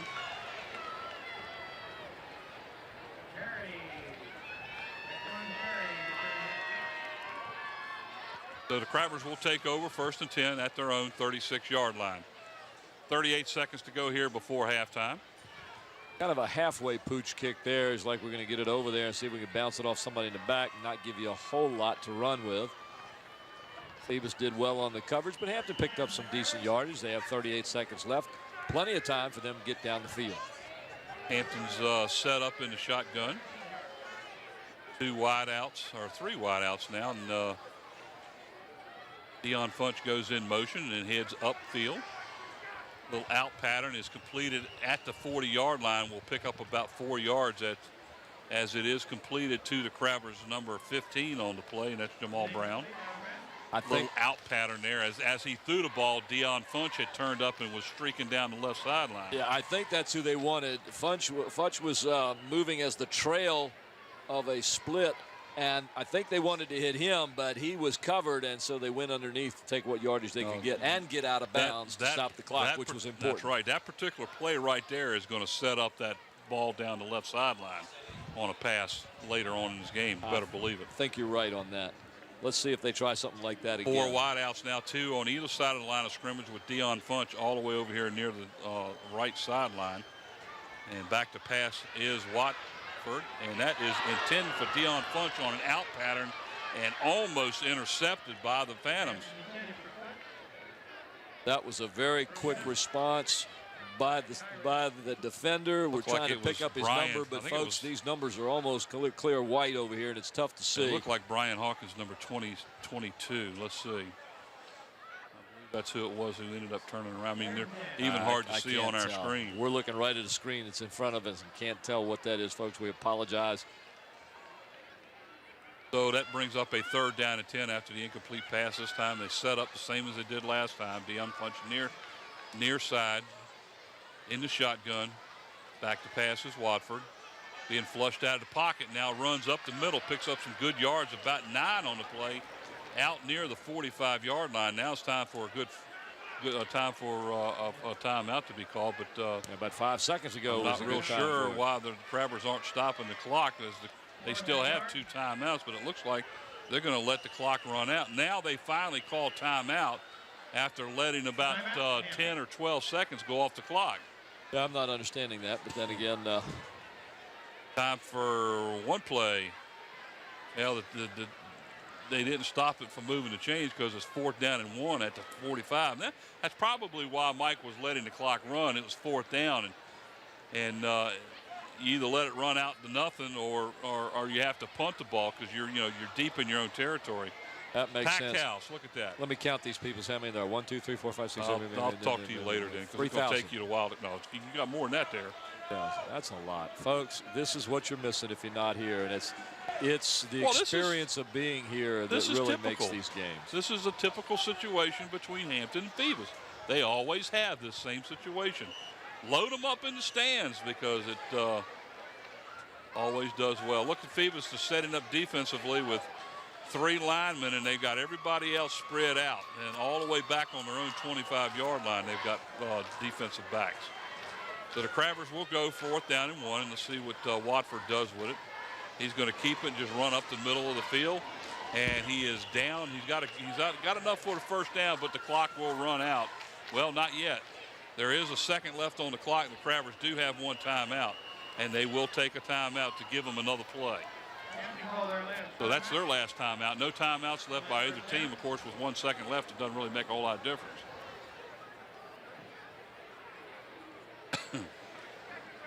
First and 10 for Hampton at the Phoebus 48-yard line. Hampton will have 1 play. There we see the Crabber-mobile. Crabber-mobile. Sitting on the sidelines. sidelines. Whatever happened to Freddie the Crab? We don't see that anymore. Used to have one of the cheerleader groups that would run around with that, I haven't seen Freddie the Crab since I came over here with a group of Kickotan Warriors and actually took it down and took it back. How about that? We just found out that our own director and guru here at Channel 48 used to be the Freddie the Crab. Here we go with a pass. Deion Funch to the near side, gets away 1 tackle, swings back up and free up the middle. If he can get around that, no. Down he goes at the 27-yard line. Little trickery there. Deion Funch trying to make something happen, but couldn't do it. So we're at the half here as the Phoebus Phantoms lead the Hampton Crabbers 17-0. What a great run here by Deion Funch as he tries to get loose somehow and comes very close. You see him take the pass in the backfield. He eludes one tackle there. He splits, comes up the middle, goes through 3 people there, gets off of that grab, and is finally corralled in the middle of the field. But enough more time, he might have gotten loose and gone. You never know. That was a pretty good, I mean, that was the play to do. We'll probably see stuff like that again in the second half. 17-0 here at the halftime. The Hampton Crabbers trail the Phoebus Phantoms. And we will be turning everything over to our people with this rivalry group here soon, as they will be doing some announcing, and also show you a little bit of the Hampton Crabber and the Phoebus Phantom bands. It looks like Hampton's band's going to be on there, and we may be able to see a little bit of that during the halftime. So let's turn it over to the public address announcer here at Darling Stadium. The Great American Rivalry Series and the United States Marine Corps are announcing their 3rd annual Hall of Fame inductees here at the Hampton Phoebus game.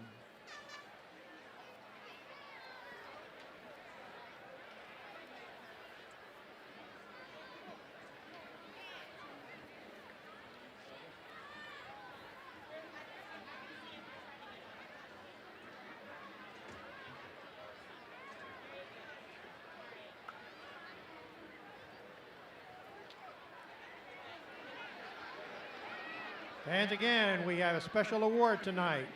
The Great American Rivalry Series and the United States Marine Corps are announcing the 3rd annual Hall of Fame inductees here at the Hampton-Phoebus game. These awards are designed to recognize players from our past who have participated in the historic annual rivalry.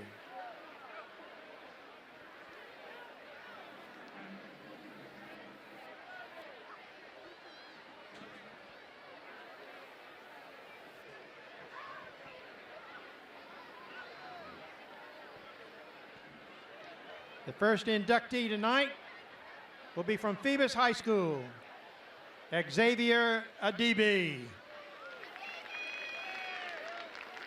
Xavier Adibi was a 4-year letterman and starter for the varsity football team. Xavier played linebacker, fullback, and defensive end all 4 years. Xavier was on the 1st and 2nd state championship team. And during his senior year, he was invited to play in the Army's All-American Bowl. Xavier continued his greatness in football by playing linebacker at Virginia Tech, where he was drafted by the NFL and now plays and starts for the Houston Texans. Phoebus High School is extremely proud of their alumni, Xavier Adibi. Dr. Adibi, Xavier's father, is accepting on his behalf.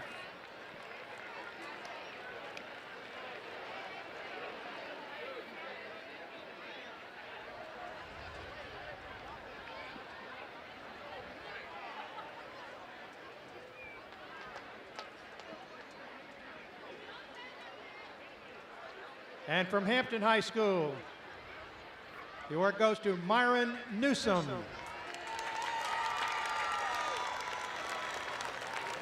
Myron Newsom played in the Hampton-Phoebus rivalry all 4 years at Hampton High. As captain of the 1992 team, Myron led his team to a 28-12 victory over the Phantoms. In that game, Myron led the team with 176 yards rushing, 14 tackles, and scored a dramatic third quarter 59-yard touchdown on a shovel pass from John Logerman. Myron went on to play in the VHSL All-Star game that year, where he was recognized as the game's most valuable player. Following his years at Hampton, Myron was a linebacker at Virginia Tech under Bud Foster. Following his career at Virginia Tech, Myron played professional football for the Carolina Panthers and in Europe and in Canada. Currently, Myron is an assistant coach and study hall coordinator at Hampton High. Let's give a big Hampton round of applause for the latest inductees into the Great American Rivalry Series Hall of Fame.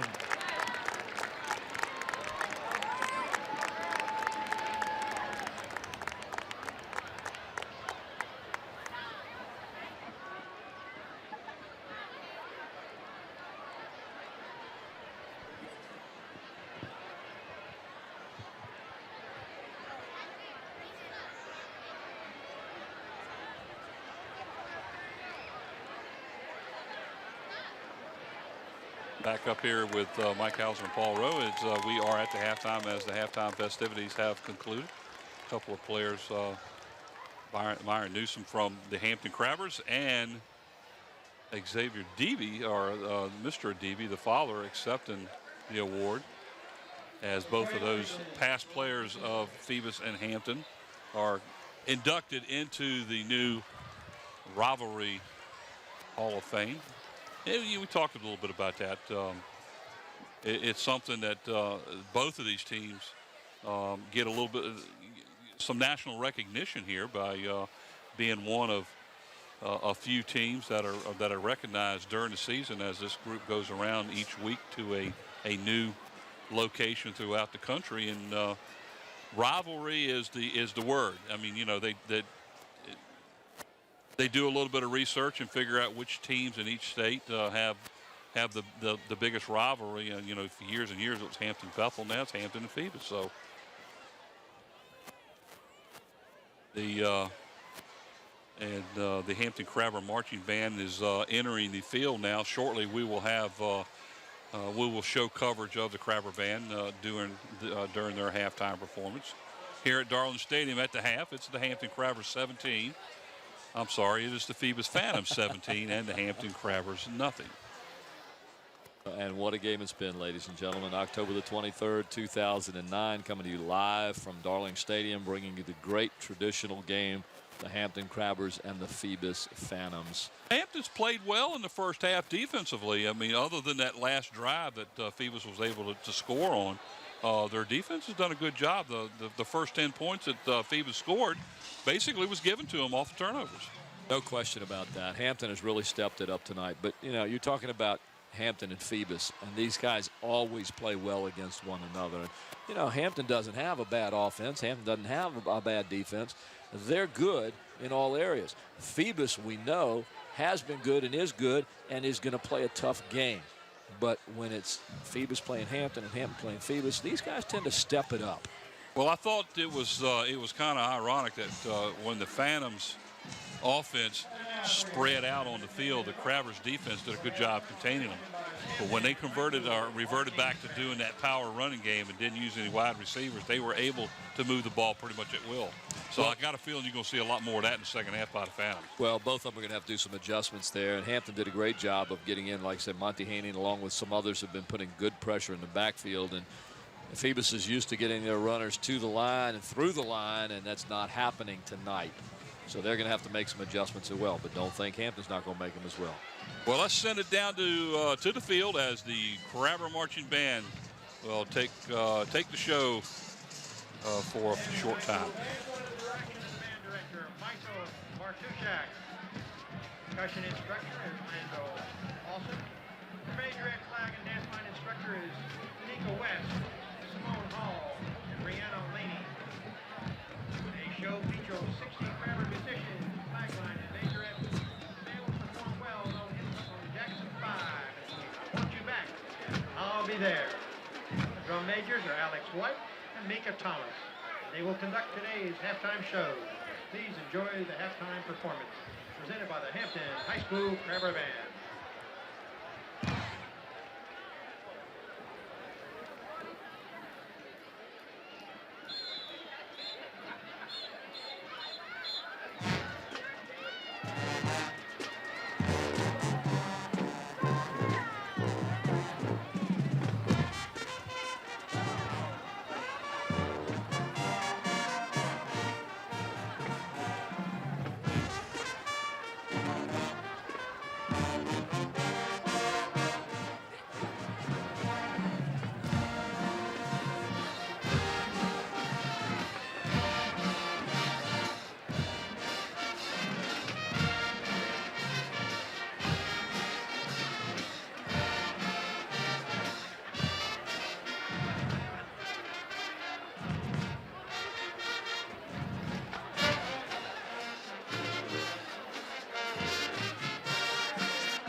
Let's have a hand for the Hampton High School marching band.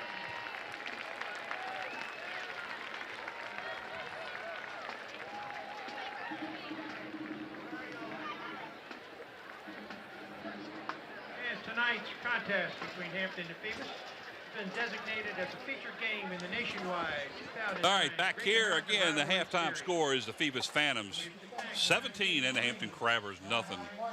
As the Crabber band did a good job as we were entertained that time here at the half. And we'll get ready to show you some replays from first half action here from Darling Stadium.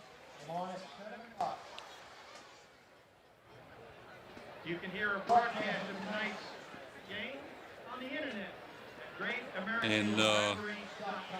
Shortly we will show you the replays, and Paul's got a special announcement here. Go ahead, Paul. Yeah, tonight, ladies and gentlemen, you've seen all sorts of ceremonies, and we've mentioned the fact that the Great American Rivalry Series is here tonight. I'd just like you to know that tonight's contest between the Hampton and Phoebus teams is being featured as one of the Great American Rivalry Series games, broadcast on the internet across the nation and around the world as part of the Great American Rivalry Series broadcast network, presented by the United States Marine Corps and iHide.com. We want to give a special welcome to all the servicemen and women around the world who are listening to this broadcast. We appreciate all that you do and hope that you are enjoying the game. And ladies and gentlemen, please remember that you can watch this game anywhere in the world on the internet by simply going to the Hampton City School System website, clicking on WHCS on the right-hand side of your screen. On the next window, click on LSC. That will pop up a screen on the top left. And if you have downloaded the viewing, I believe it is, what's the name of that little program? Well, Andy? even if you haven't, it's going to prompt you to do it. Yeah, it'll anyhow. prompt you to get it, and you All can right, watch 10-4, it thank right you. there. So, folks, anywhere you are, you can watch LSC. And remember that we're Andy bringing know you that. sports 24 hours a day, 7 days a week, every week of the year. Prior games all the way back to 1985 from the Hampton City School System. So please go on the internet and watch us.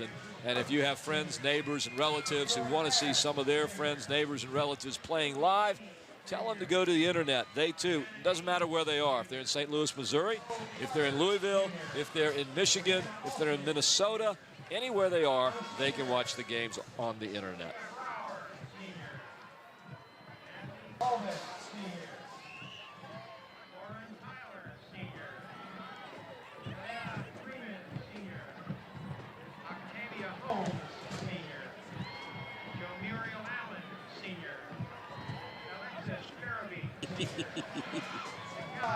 What do you say there, Bob? You guys like my chapeau here? Yeah, man, you found yourself a place to sit down and relax, too, didn't you? Well, you have to. After a while, you get tired of standing. You guys sit on your keisters all night. Yeah. Yeah. So, well, let's show some first-half highlights here. All right, go get them, guys. All right, and we'll thank Mike Nowinski for these highlights as he sets them up for us. Here you see Hampton. Quarterback's back to pass, but unfortunately it's underthrown, and it is intercepted by the Phoebus Phantom, and that's going to lead to a score by the Phantoms as they kick a field goal to take the lead 3-0. That ball just curled right in inside that upright, too. Good shot there. This is a nice little squib kick by the Phantoms. It bounces off the Crabbers, and the Phantoms recover the fumble, and then Morant back to pass. Gets one over the middle. He almost gets in. He's a little short, but then, of course, Paul Morant on the quarterback sneak takes it right in for another Phoebus score, making it 10-0. There we see a nice little run up the middle by the Phoebus Phantoms as they're trying to establish. And here comes a nice tackle. I believe that might be Monty Haney that got in there, number 11, as we've talked about him all night. Again, pressure by Monty Haney and the rest of the Crabbers as they corral Paul Morant and bring him down. Crabbers been playing some great pressure defense, getting in, stacking up the line, and doing just a super job. And here's the touchdown. It's a pass out to the side. You'll see a left turn, Clyde. Colby Goodwin take it, tuck it under, and just simply outrace the defenders to the end zone. And, Mike, that's where we end up going into halftime with a score of 17-0 Phoebus. And we've got some stats to show you, too, as soon as Andy can What do you got put them doing up on that punt down there where they got the ball on like the 2? As far as the Hampton Crabbers are concerned, the stats were were not bad. The biggest problem the Crabbers had, they had a difficult time rushing it. But that probably is a result from only having 5 rushes in the game. As you can see, 15 yards on 5 rushing. They passed the ball with pretty much the same efficiency as the Phoebus Phantoms did. But there's your total yard difference, 142 to 97. Penalties again hurt Hampton in the first half. They had 4 for 20. But the big key is 2 of them. They had 3 turnovers, which was a direct result of the first 10 points that Phoebus scored. And the time of possession was pretty widespread, too, with the Crabbers only having the ball 7 minutes and 11 seconds to 16:26 for the Phantoms. And that pretty much tells the tale here in the first half, as we will be getting set to play, start the second half here, as the Phoebus Phantoms are out in front of the Hampton Crabbers at the half, 17-0. On LSC, the local sports channel, coming to you live from Darling Stadium, October the 23rd, 2009. As we have Mr. Paul Rowe, Mike Hauser, along with Brent Musgrove, Mr. Bob Hintz, and Mr. Bob Killen down on the field having some interviews with us. And maybe he can find somebody down there to chit-chat with as he's walking around the sidelines now. The last time we saw him, he was sitting down, though, wasn't he? No, he's not there now. He's up and wandering. As what we hear now is the Phoebus band from all the way over on the other side of the field. Now, I want you to know what you're looking at on the screen there is a group of students who have written all over themselves, "Go Phoebus." Now, well, you want to look at some of these students right in front of us. What I was going to say is, if you think this is just a solitary incident, it's not. Oh, it's a weekly affair. Over the stadium here, right, on both sides. Not just this group, but you've got other groups doing the same thing on Phoebus' side, as well as 3 or 4 different groups on the Hampton side. They're all made up tonight. It's almost like Halloween. There's our officiating crew, led by Mr. Bill Dozier, I believe, is the head referee. There you see the score, Mike, on the screen, 17-0. Beautiful graphics by Andy Foley. Andy Foley. And Andy Foley. Again, we want to thank Mike Nowinski for his halftime shots. And there's the lovely Susan Bowers. No relation to Scotty Bowers, except he's a daughter. She's her daughter, his daughter. You sure? Yeah, I think. Susan does a good job. Last week she was out there in the rain. That is a shot right there that is right down through the tunnel where the concessions are. And lots of people down there trying to get some food here. Yeah, there's a lot of hungry people down there, and they're going to be hungry because you're not going to get the food and get back in time. And Scotty can get a shot again. You can get a shot of the sidelines over on the Phoebus side, and they have a large contingent of people here also. You know, one of the things that I had a young lady that I talked with earlier today who had a couple of sons that graduated and played for Phoebus Phantoms, and that's the Pavliks. And I wanted to have kind of a shout out to them and say hello, as Pam called me today and told us we should have a good game. And they would be sitting there watching it on TV because it seems to be more comfortable sitting in the chair watching it than it is here on these hard seats. But, you know, it's not like watching a game live. It's just not the same.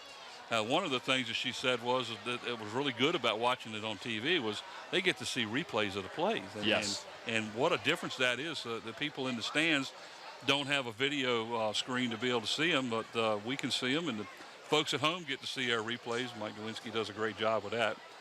As we get set here to start the third quarter play, the Hampton Crabbers will be on offense first. Dion Funch will be the center, in the center of the field down near the 5-yard line, along with the Crabbers number 11, Monte Haney.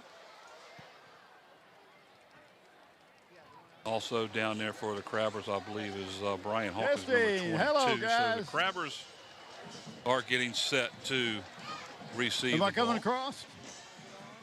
Well, I can hear. Am I coming across? I can hear you down there, Bob. All Here's right, we get good. set But I for don't know if I'm the coming kickoff. across the loudspeakers or not. That's what Gene needs. Dion Funch to the near side, slips and falls at his own 27-yard line. So the Crabbers will take over 1st and 10 from their own 27.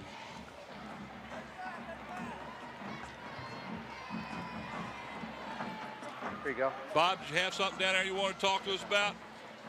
No, I was just, Gene was trying to find out if this microphone is the one that comes across the PA system or not. I don't know. You guys doing a good job up there. Keep it up. Bob, I'm going to turn you up real quick. Go ahead and test it when I say 3, 2, 3. Okay. Yeah, it works. Hand off to Monty Haney up the middle on a draw play as he gets outside the 40. A gain of about 13 yards and a Crabber first down. That was a nice run that time by Haney up the middle. Well, I think, what did you say? The Hampton had 15 rushing yards coming into this half. They just picked up almost that many right now on one play. Adjustments, adjustments, adjustments. That's what the coaching staff or coaching staff is responsible for. And you have two great coaching staffs out there. Crabbers line up with 4 wideouts, 2 to the near, 2 to the far. They have a single setback next to Watford as he's in the shotgun. And he keeps the ball up the middle, not going to get much there as he's going to be bottled up. He's going to basically lose about 3 yards on the play as he took the snap, and there was 3 defensive players right on him. Now, Tevin McCougan got in there and wrapped his arms around his legs. And when you've got the legs wrapped up, you're not going anywhere. A loss of 3 on the play, second down now, and 13 for the Crabbers. Second and 13.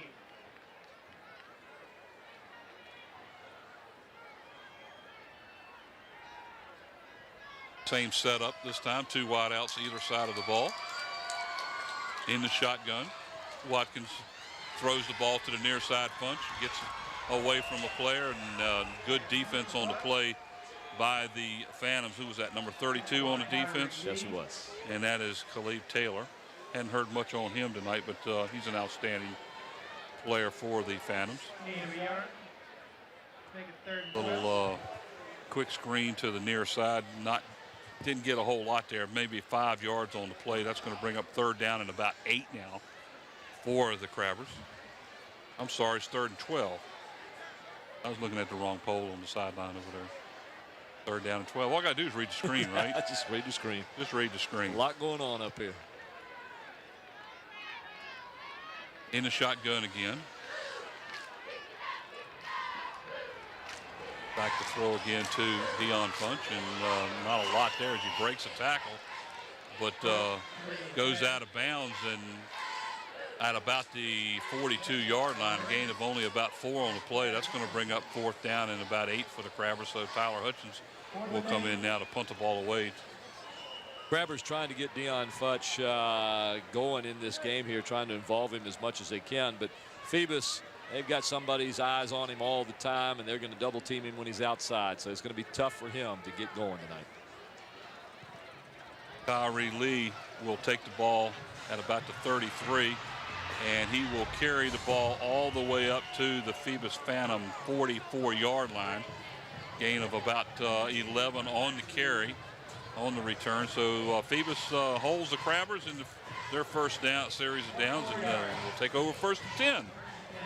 Here's punt. Nice punt. These kids here tonight, both kickers have very strong legs. Do a great job of getting the ball downfield. 9:15 to go here in the 3rd quarter of play. The Phantoms out in front 17-0.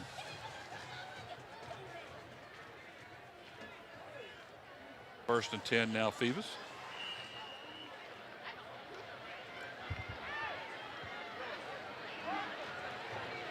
Gain the ball off to the tailback, Colby Goodwin up the middle, gain of about 4 on the play. Out to the 48-yard line. We'll call it 2nd down to 6 now for the Phantoms. A little bit better there on that run. Ladies and gentlemen, the 3rd quarter of tonight's game is sponsored by Eric Thompson Realtor. A Hampton City Schools alumni and a former athlete, you can call Eric at 685-3127 to buy or sell a home or property. And by Zooms. Once again, David Allen and Zooms are sponsoring student athletes in Hampton. Zooms with locations throughout the peninsula to serve you. Good one straight up the middle. Picked up after about a 2-yard gain by the Crabbers defense. Led by number 20 on the play as Kevon Bellamy. Heard his name a couple times tonight. Pickup of about 2. That'll make it a 3rd down and 4 for the Phantoms. And Bellamy just stands him up when he hits him right here. Boom, you can see the helmet come right back up. Great defensive play. More of our sponsors for the third quarter, ladies and gentlemen. Kelly's Tavern. Good food at good prices. Bring the entire family to enjoy one of their delicious meals at Port Warwick off Jefferson Avenue in Newport News and at Coliseum Drive at Mercury Boulevard in Hampton. Pitch back here to the tailback, Goodwin, as he gets around the outside, and he gets down near the Crabber 40-yard line. There is a flag on the play down at about the Hampton 35-yard line. It might be a illegal block. Let's see what the officials are going to call here. And we need to see that because what makes this play comes up right here. Watch the block out front. There's the block. But look at the cut that Colby Goodwin makes. And it's that cut that gives him the yardage. Holding on the offense, 10-yard foul from the end of the run, remains third down. So basically it goes for naught as the ball is set right back down at midfield where it was before he started to run after the 10-yard penalty. Give him credit for a 10-yard run, but end up taking it back on a penalty. So it's, again, third down and 4 for the Phantoms. The ball sits right where it was before that play took place. And ladies and gentlemen, our last sponsor of the third quarter tonight is going to be Tidewater Team Sports. Located at 11839B Cannon Boulevard in Oyster Point, Newport News, Tidewater Team Sports offers screen printing, embroidery, uniforms, and apparel. Call 594-0411. Talk to David Chubb or Terry McNamara. And off to Goodwin up the middle for a gain of about a yard on the play. Tackle on the play by the Crabbers, number 32. That's Dallas Cogdell. And that's the first time we've spoken about him tonight, as he is right in the middle of things there, as the Phantoms will have a fourth down and about 3.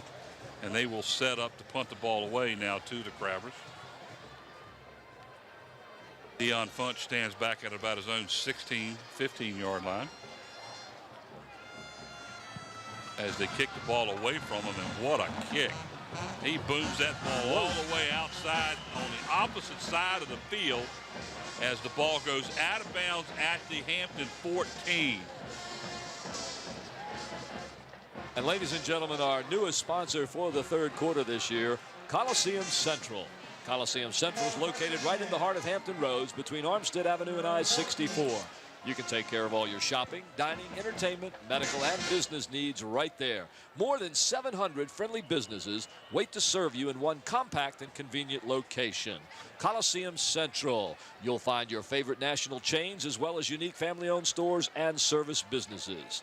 Coliseum Central. Get it centered.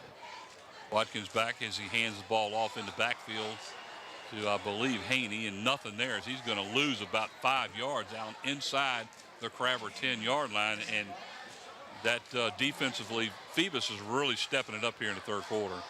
Well, they're going to have to, but with a great leg of the punter like that, you're giving your defense some great field position and the offense of the opposing team some bad field position. Now, that was a 35-yard punt from the near side hash mark to the far side out of bounds. And on the first play, it didn't do too well as the Phantoms stopped them for about a 4-yard loss. We're going to call it second down and 14 now for the Phantoms. The ball sits at their own 10-yard line.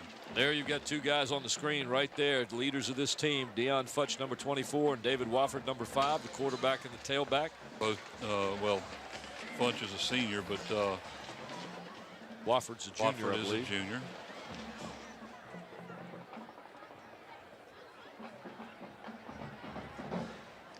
And there are the Edgars. You can see them with the white hats, and they're pointing at us right now. There he is, Mr. Frank Edgar.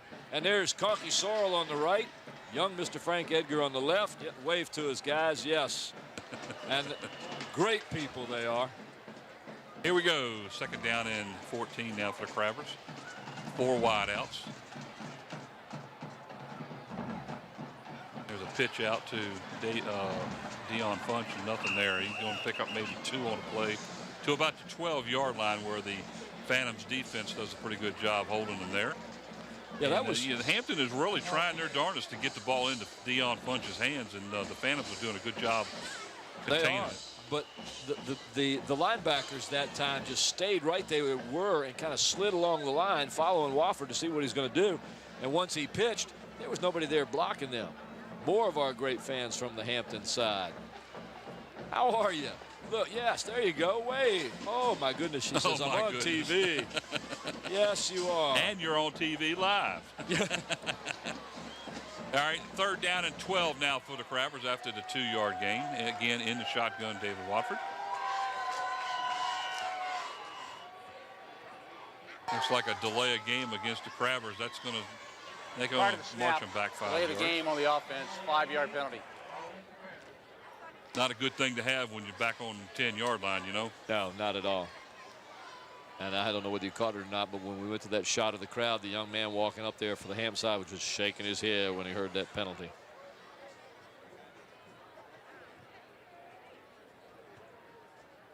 Good shot of the players on the field, and there's a young man who's looking at that food line and saying, nah, I think I'll just call in my order from here. Oh, he's texting. That's what they do. They text and text some more.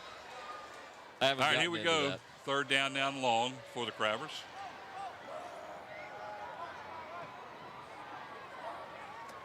Back to pass. Watford in the end zone. Down the right sideline. Deep.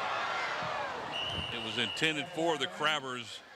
Number 15 on the play, Jamal Brown, well overthrown. Incomplete. Brings up 4th down and 17 for the Crabbers. That ball was put up. It was just flat put up, and here it is. Somebody grab it. That ball was overthrown by what, about 5 yards?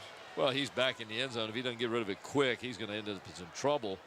So he throws it out there, and the closest one to it happens to be a guy from the wrong team. So 4th down. Hutchison comes in now to punt the ball away as he stands about halfway in his end zone. Quick and nice spiral line drive type kick.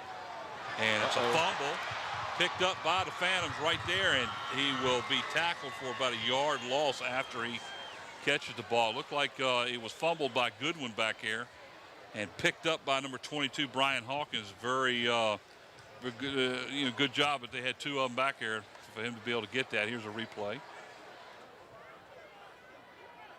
22, I think, is Tyree Lee. It is. What did I say? Brian Hawkins. Well, he plays for Hampton. It is Tyree Lee. Oh, yeah. 1st and 10 now for Phoebus at the Hampton 47.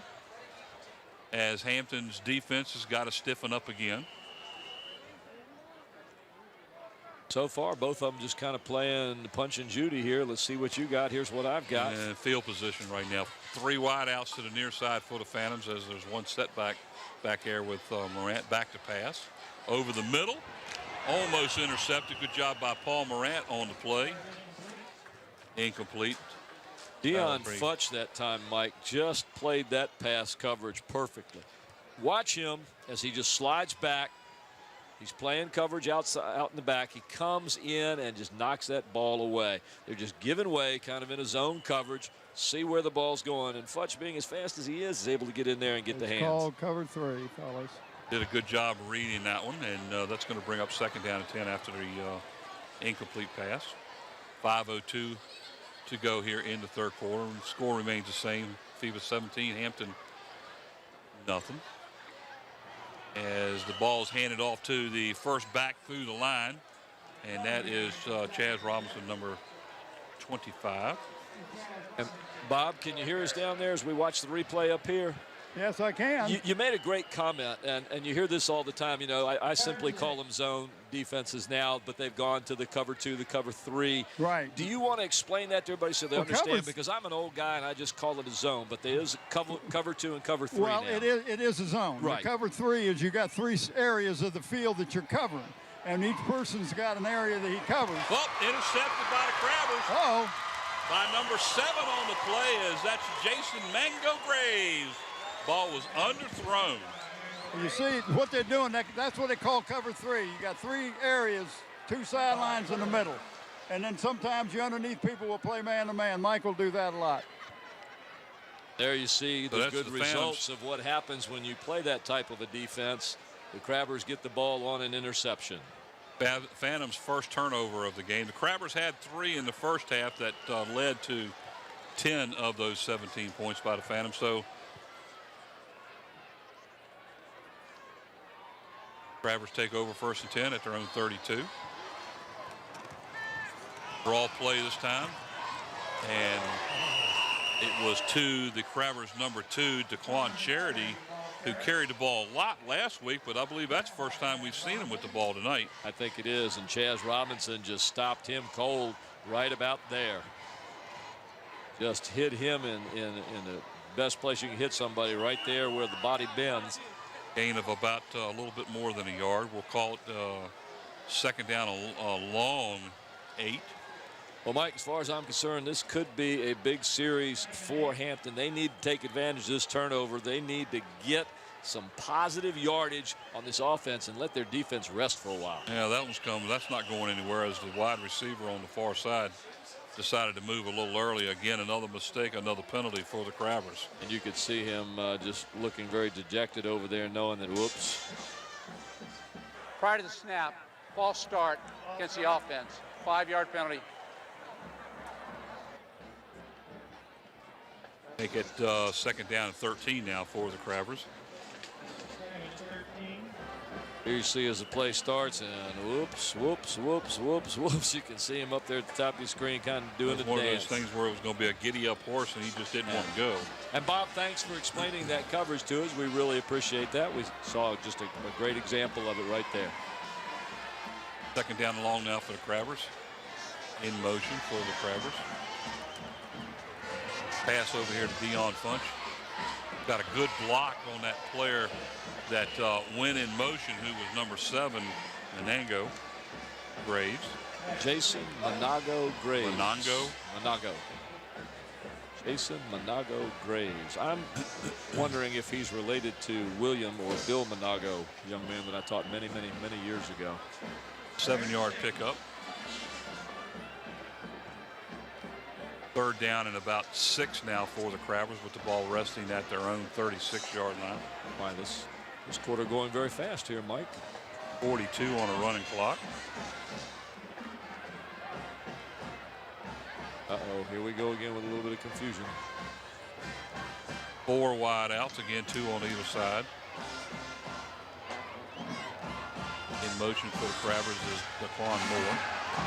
Back to pass, being flushed out of the pocket, and takes off running. The first down outside the 45 to the 47-yard line, as the Crabbers will pick up another first down and continue this drive. That was a good third down play as the Watford decided to tuck it in and take off. Yeah, credit David Watford for this. He's being pressured by a blitz coming from the outside. He's able to tuck that ball under and get around the left side, turn the corner, and pick up the yardage. Just a great effort on his part. Well, that was a good job by the running back on the play that time, number 32, Dallas Cogdell, as he picked up that blitzing linebacker that time. Allowed him to have enough time to get outside. Again, in motion is Moore. And off to the Crabbers right up the middle, and I believe it was handed off to 21, Chris Caver, and nothing there. Going to lose about 2. Back to the 35. Corey McCoy right in there with another player. I couldn't quite catch his number, but Corey McCoy, number 63, right in there to make that stop. And this young man is going nowhere. I think that was number 44, Anthony Cooper, that was with him. I think they gave him good mark, because I didn't think he got that far. I thought he was actually a yard behind where they put the ball down. Well, it didn't look like he got much at all, if he got anything. Well, he lost 2.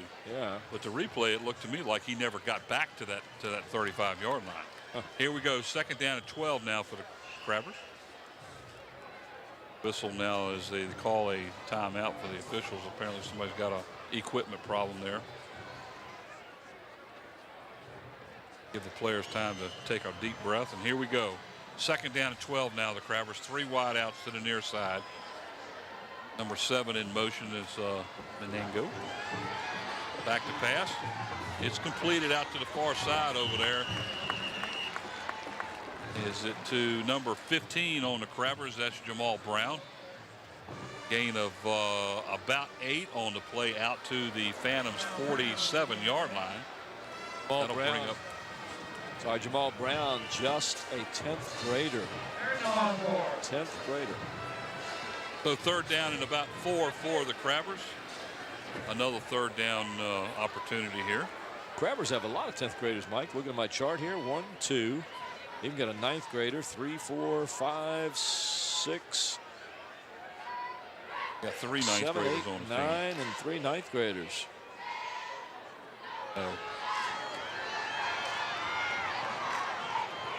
Pass was intended for the Crabbers' number 1 on the play, Daquan Moore, and it was almost intercepted by the Phantoms.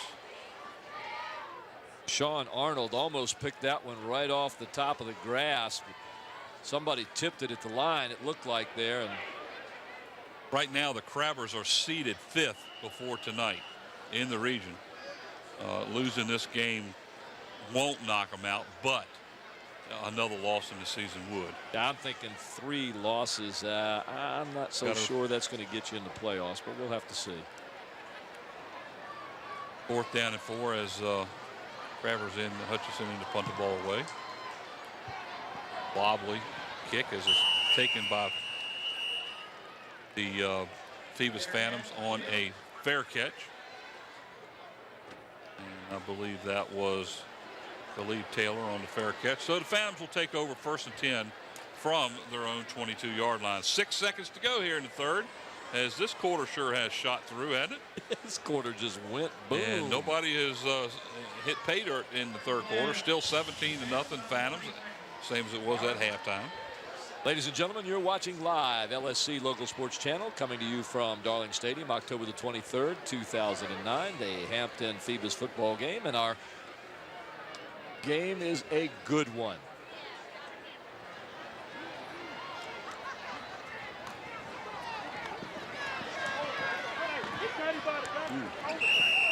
Hear that hit from up here. Yeah, I heard it. As that ball was pitched out to Colby Goodwin, he's going to pick up enough, looks like about 2 yards on the play, but we have come to the end of the 3rd quarter play. So at the end of 3, it's the Phoebus Phantoms 17 and the Hampton Crabbers nothing. Ladies and gentlemen, the 4th quarter about to start, and the 4th quarter of this game is sponsored by Park Lawn Wood Funeral Home, located at 2551 North Armistead Avenue, Nancy Staton, Director, and by Zooms, with locations throughout the peninsula to serve you. They are longtime sponsors of Hampton City Schools and Hampton City student athletes. And by Kelly's Tavern, family dining with some of the best burgers in town, located on the peninsula at Port Warwick off Jefferson Avenue in Newport News, and at Coliseum Drive and Mercury Boulevard in Hampton. And folks, I know they've got good food. I eat there, and it is delicious. And by Tidewater Team Sports, your one-stop sports headquarters for screen printing, embroidery, uniforms, and apparel, located at 11839B Cannon Boulevard in Oyster Point, Newport News. Call 594-0411 and talk to David Chubb or Terry McNamara. And Tidewater Team Sports sponsors our Player of the Game T-shirts that we will be giving to one player from each team tonight. So by the end of this game, we do have to select our Player of the Game. It's going to be tough. Yeah, it is. It really is. It's going to be very tough. 2nd down and 8 now for the Phantoms as the ball sits at their own 24-yard line. Morant hands the ball off to Goodwin up the middle, down near the 30-yard line where he is taken down on the play by the Crabbers. Number 41, and that's Terrell Miller. Gain of about 6 on the play. That's going to bring up a 3rd down and 2 for the Phantoms. That's the kind of running that Phoebus needs to continue doing, right up the side where they know they can get some yardage, where they've worked year after year after year. Sometimes that play's worked tonight, and sometimes it hasn't, as Hampton's defense has really, really put out a great effort tonight.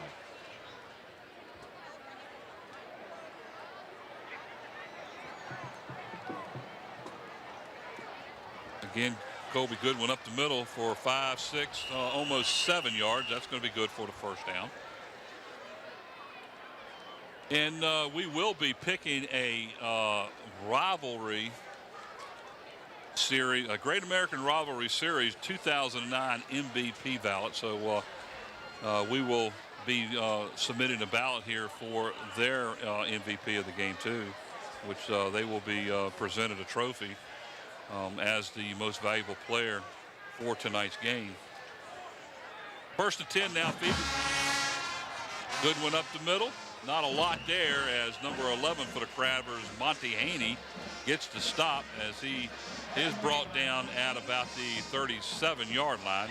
So he gets back to the line of scrimmage, and that's about it. So we'll call it 2nd down and 10. He ran into his own player, guys. The Phoebus Phantoms.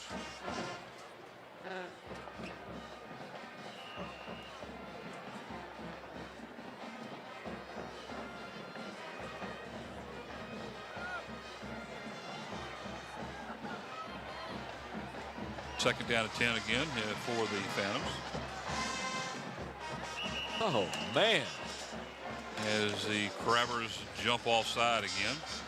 That'll give them 5 free yards. So that second down and 10 now becomes second down and 5. Prior to the snap, encroachment on the defense, 5 yards, remains second down. A lot of confusion here. You can't see it on this, but you could see it when we're showing it live. You got a player going on, off, on, off, on, off. He didn't know where he was supposed to be, and I think he got confused, and then, of course, they jumped off sides. A lot of indecision right there, and they can't afford that at this point in the game.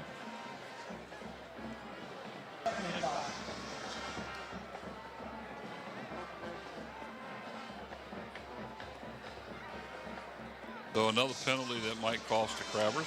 Second down and 5 now. The ball sits at the Phantoms 42. On an end around play by number 22, Tyrell Lee. Gets outside, picks up the first down. All the way outside as he's brought down by the Crabbers, number 41, Tyrell Miller. We've called that young man's name a lot tonight on the defensive side. Several fakes there and just really picked up some great yardage.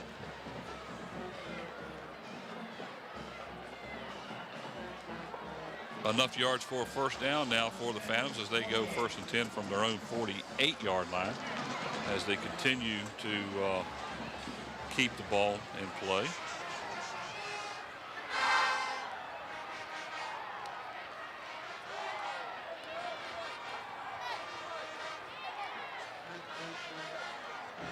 Goodwin up the middle, not much there as he stopped, probably a gain as he leans forward of about 2 yards near the 50.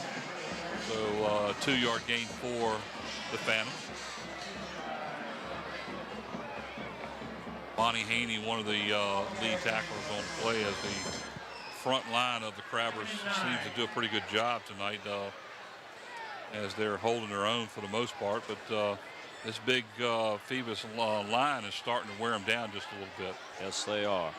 Second down and 8 now, and there's quarterback on a keeper straight up the middle, about 5 yards on the play, and Paul Morant, and 5 yards on the play. That will bring up, let's see where they mark it. We'll give them 3 yards on the carry and bring up 3rd down and 5 now for the Phantoms as the ball sits at the Hampton 47-yard line. And, you know, one of the things I'm talking about, the Hampton defense has been on the field a lot tonight, especially in the second half. There's a young lady we know well right there, Mike. Beth Mayer on the right-hand side. In charge of this facility here. Pitch out. She's in charge of the athletic program. And Colby Goodwin on a carry as he's near a first down. Looks like he might be about a half a yard shy. Brought down by the Crabbers, number 24, Deion Funch.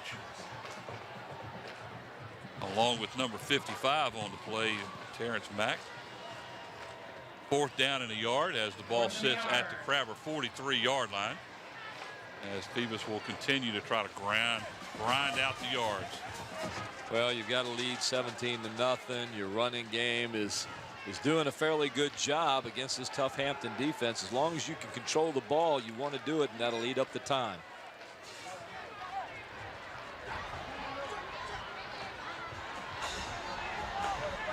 Trying to draw him offside. Morant on a keeper up the middle. Not a lot there. I'm not so sure he got the first down. We're going to have to take a look at the second effort on that, Mike. He could have. I believe it's a half a yard short of the first down. Let's see where they mark it. Looked like Colby Goodwin. I thought it was a keeper. Now they're going to mark it at the 43, and he's got to get to the 42. That's a full yard shy of the first down as they marked it back at the line of scrimmage, guys. They should be turning the ball over to the Crabbers here. Nice defensive play as they. I don't think they're going to get the first down. Yeah, they clogged up the middle on that play. Crabber defense did a good job up the middle on that one, so they should be taking over.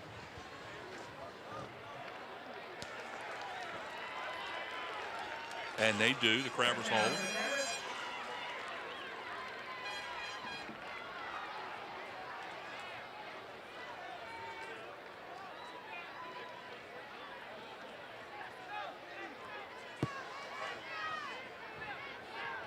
Again, we will be picking player of the games here shortly, and going to have a hard time trying to figure out how we're going to do this. That sounds good to me.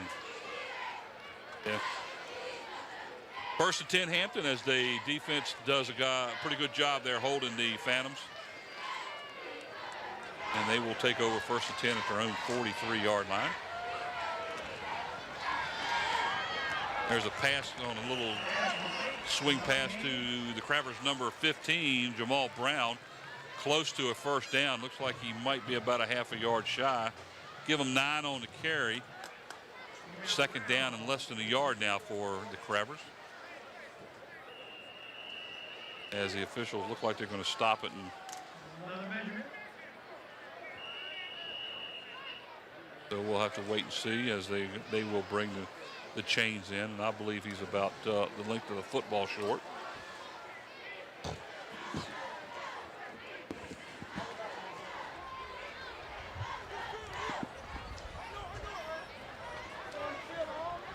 And we will watch it just like you will. He'll be the length of about a football short. We could see that up here pretty easily. So second down and less than a yard for the Crabbers, as we are down to 7:02 to go here in the fourth, as they trail 17-0, as the Crabbers trying to get something mounted here and get some points on the board. You say we can see it good up here, but Mike, we see it even better with the great camera crew we have from Nate Braxton, Susan Bowers, Gene Wheeler, Steve Fryer. These guys get some fabulous shots. We got nice graphics like you're seeing on the TV now from Andy Foley. Good instant replay from Mike Nowinski, and our do everything girl, camera control operator, production, audio assistant Renee Camden. Our audio engineer Bob Hodges doing a super job, and of course Scotty Bowers, the big man. Oh, Watford nice. On a handoff. No, he keeps it, goes straight up the middle, and gets the ball all the way down inside the 20, down to about the 17-yard line. That goes as a 31-yard run by David Watford for the Crabbers, right up the middle. Mike, does this look reminiscent of last week's game when David Wofford decided to take it into his own hands and do what he could? Here we go again, possibly. First and 10 now at the Phantom 17-yard line. This is the deepest the Crabbers have been tonight in Phoebus territory. 3 wide outs to the far side. Got one down here to the near side with one runner in the backfield. And that is handed off to that runner in the backfield. It's number 32, Dallas Cogdell. Gain of about 3 yards inside the 15, down near the 14. Give them 3 on the play, call it second down and 7. They need to get the ball down to about the 7-yard line to get a first down. Phoebus defense been playing well all night long, as evidence to the fact that we have 0 points.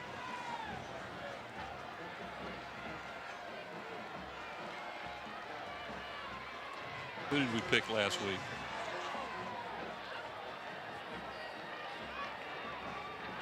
Yeah. Okay, that's good.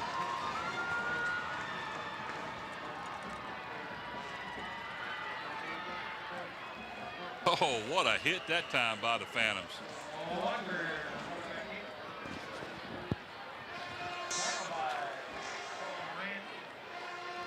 Paul Moran on the stop for the Phantoms, as Watford keeps the ball. Watch him get hit right here. Straight back after he gets hit. Gain of a couple yards on the play. Call it third down and about 3 now for the Crabbers, just inside of the 11-yard line.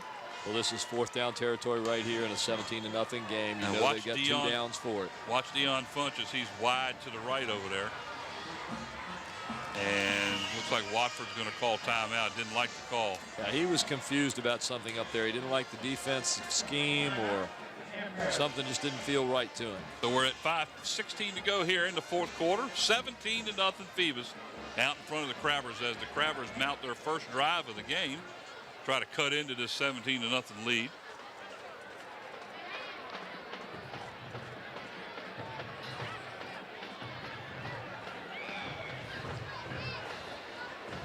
Mr. James Bailey. Hello, Mr. Bailey. Mr. Bailey's wife expecting their first child. He's the head of the, I guess, what do you call it, security for the City of Hampton school system. He's a real nice young man, too, and his wife is just marvelous. I'm surprised she married him, but, you know.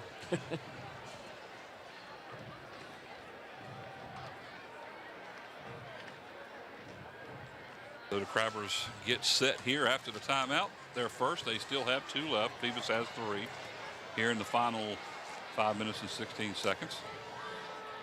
Trailing the Phantoms 17-0 again. They have a 3rd down and about 3 as the ball sits just shy of the Phantoms 10-yard line.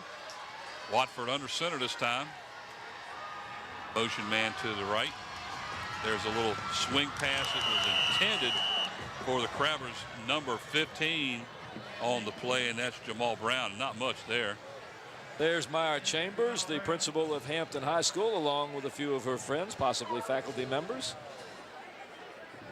Pass was incomplete. Well defensed on the play this time. 4th down now as the Crabbers will go for it. 4th down. That was a quick slant as the wide receiver came across and just flat missed that ball. And Hampton will call their 2nd time out of the drive. That'll leave them with 1. 5:13 to go here in the final quarter of play here at Darling Stadium. The Phoebus Phantoms out in front of Hampton Crabbers by a score of 17-0. You're watching LSC live on Cox Channel 48 and FiOS Channel 22. We're coming to you from Darling Stadium on October the 23rd, about a week from Halloween 2009. Paul Rowe, Mike Hauser, along with Bob Hintz on the field, and Mr. Statman to my left there, Brent Musgrove. On a nice night. How's it down there, Bob? Oh, man, it's exciting down here. There has been some plays down here. You guys get to see them on the replay, but when you see them right down here and hear them, that was such a good breakup on that slant pass, that last play. It just, you're right here in front of me. I could almost reach out and touch them. Of course, I didn't want to do that. They'd run over me. But yeah, that might hurt. And, folks, if you want to watch this game again, you can see it. Well, I lost my sheet. I don't know when tomorrow you can night, see it. Tomorrow Saturday night. At 7. Tomorrow, Tuesday Saturday, at 7. Tuesday, and Thursday. That's right. All right, here we go. 4th down and 3 for the Crabbers. Try to keep the drive going. Dion Funch now in motion. Watford back to pass. Takes off up the middle, cuts to the right, passes the ball, incomplete. Pass was short. The receiver was well covered as that was intended for Jason Manango Graves. Manango Graves. You could tell he looks to the left. You know who he's looking for, Dion Futch. He doesn't find him, so he decides to go to his right. He gets corralled by 2 defenders as Phoebus played great defense, had everybody covered, and he just tries to get rid of the ball and hopes that somebody would catch him. It was good defense by the Phantoms, who had every option of that play covered. So the Phoebus Phantoms take over possession now after downs. And there is Coach Mike Smith of the Crabbers, along with Danny Mitchell. As we're down to 5:08 to go here in the 4th quarter of play, as the Phantoms will take over 1st and 10 at about the 11. Hand off to the tailback on the play that time. I believe that's Colby Goodwin up the middle down to about 18-yard line where he is brought down. Hey, fellas, how many yardage does Colby have so far? We'll have to ask our gurus over here to the left.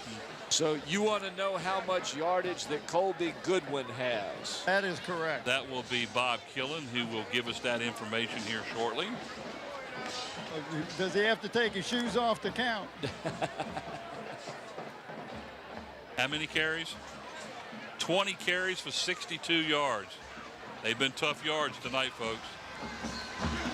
There's a run again up the middle. Nice. Stood straight up by the Crabbers linebackers, and he is brought down, but they're going to mark it all the way up to about the Hampton 21. Looks like he might be about a half a yard shy of a 1st down. And attribute that to Dion Futch, number 24, as he comes in here. Watch, boom, stands him up, pulls him back. Great defensive play by Dion Futch, and somebody is not feeling too well. That's what I've been telling you guys. The hitting down here has just been unbelievable on both sides of the ball. Yeah, that's Tyree Lee, number 22, going off. Looks like he's holding his shoulder, his right side there a little bit, so he should be okay. We'll go out of the game for a little while as the medical staff over at Phoebus will take care of him. He probably has a stinger, guys. Yeah, he was hit hard. 3rd down and less than the yard now. Bob, you're talking about the hits. If you can see the replays up here, you can really see the head snapping. Man, that was a handoff right up the middle and nothing there. He's not even going to get back to the line of scrimmage as he's brought down just shy of the 20-yard line. And that's a loss of about a half a yard. That'll bring up a 4th down and a little bit more than a yard for the Phantoms. Good job. Now, those of you out there watching this, you might want to get a copy of this film. You're looking at some good defense on both parts. Now, we know that Phoebus always has a good defense, and tonight they have shown that. But Hampton has also almost matched them. This has been a great defensive contest. 2 of the scores that Phoebus had were the result of their defense as they played tough tonight and had an interception which they converted to a score and a fumble which they converted to a score. Well, Phoebus calls timeout now as they let the clock run down to 3:16 before Coach Stan Sexton calls timeout to stop the clock before the penalty. And Phoebus will set up to punt the ball away after the timeout. We assume based on the fact that they're down inside their 20. And you saw the crowd as it's thinning out there. You saw a camera shot a minute ago, the people leaving. That was the Phoebus side. You saw they're pretty confident right now with a 17-point lead and 3 minutes to go that they're going to win this one. So they're trying to get out. This place has been jammed. Getting out of here. I'm not planning to get out of here anytime. Well, you know, this wasn't really a 17-point game. This game here actually should have only been 7-0. But credit the Phantom defense for playing as well as they did. As we see Bob Hintz, who's so tired. He looks so good there. Sit on the bench and take it easy there, Bob. Well, he just got up off the bench. Okay.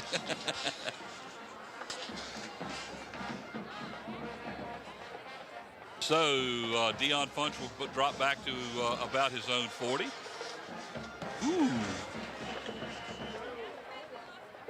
As Funch will drop back now to his own 45-yard line, awaiting the punt by the Phantoms. Spiral wobbly all the way over here out of bounds, and Hampton's going to have great field position. Should be somewhere around the 35-yard line. They're going to mark it at the 37, so not much of a punt that time by the Phantoms. Crabbers will take over 1st and 10 at the Phoebus 37-yard line. He kind of shanks this one off to the left, or excuse me, off to the right. That's the shortest punt I think we've had all night long by either of the 2 kickers who've just been fabulous tonight. So the Crabbers have 3 minutes and 11 seconds to try to get something up on the board here, trailing 17-0. They'd like nothing better than to put up 1 score. They don't want to be another shutout victim. Phoebus holding opponents to what, 5 points a game, Mike, and if they pull a shutout here, we're talking even less than 5 points now. And I tell you what, the Phantoms just have a heck of a defense.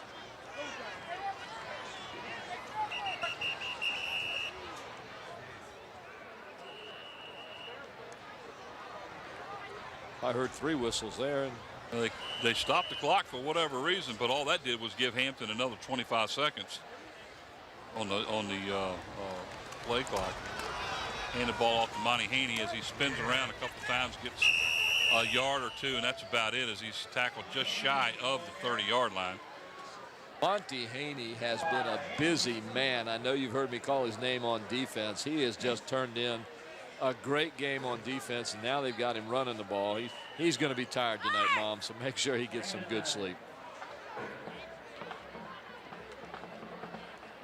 Gain of a yard only on the play, 2nd down and 9 for the Crabbers as the clock continues to run down to about 2:35 to go. Anytime you want to go ahead and put those out, go for it. That's fine. Flip the coin. Yours. Back to passes Watford over the middle. And it looked like it was intercepted by the Phantoms, and it was.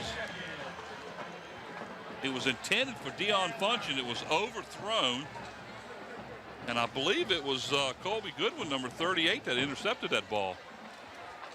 So another turnover as Colby Goodwin will pick up that interception, stop the Hampton drive, and maintain that 17-0 score. The Phoebus will take over 1st and 10 from their own 16-yard line. Crabbers only have one timeout left in the game. Phoebus has 2. 2:21 to go, as we will give you our player of the game recipients here shortly, as they are discussing it over to my left as we speak. Moran on a keeper up the middle. Not much there as he gets a couple of yards to near the 29-yard line, as the clock will just continue to run as they set it outside the 18-yard line. Gain of 2. 2nd down and 8 now for the Phantoms.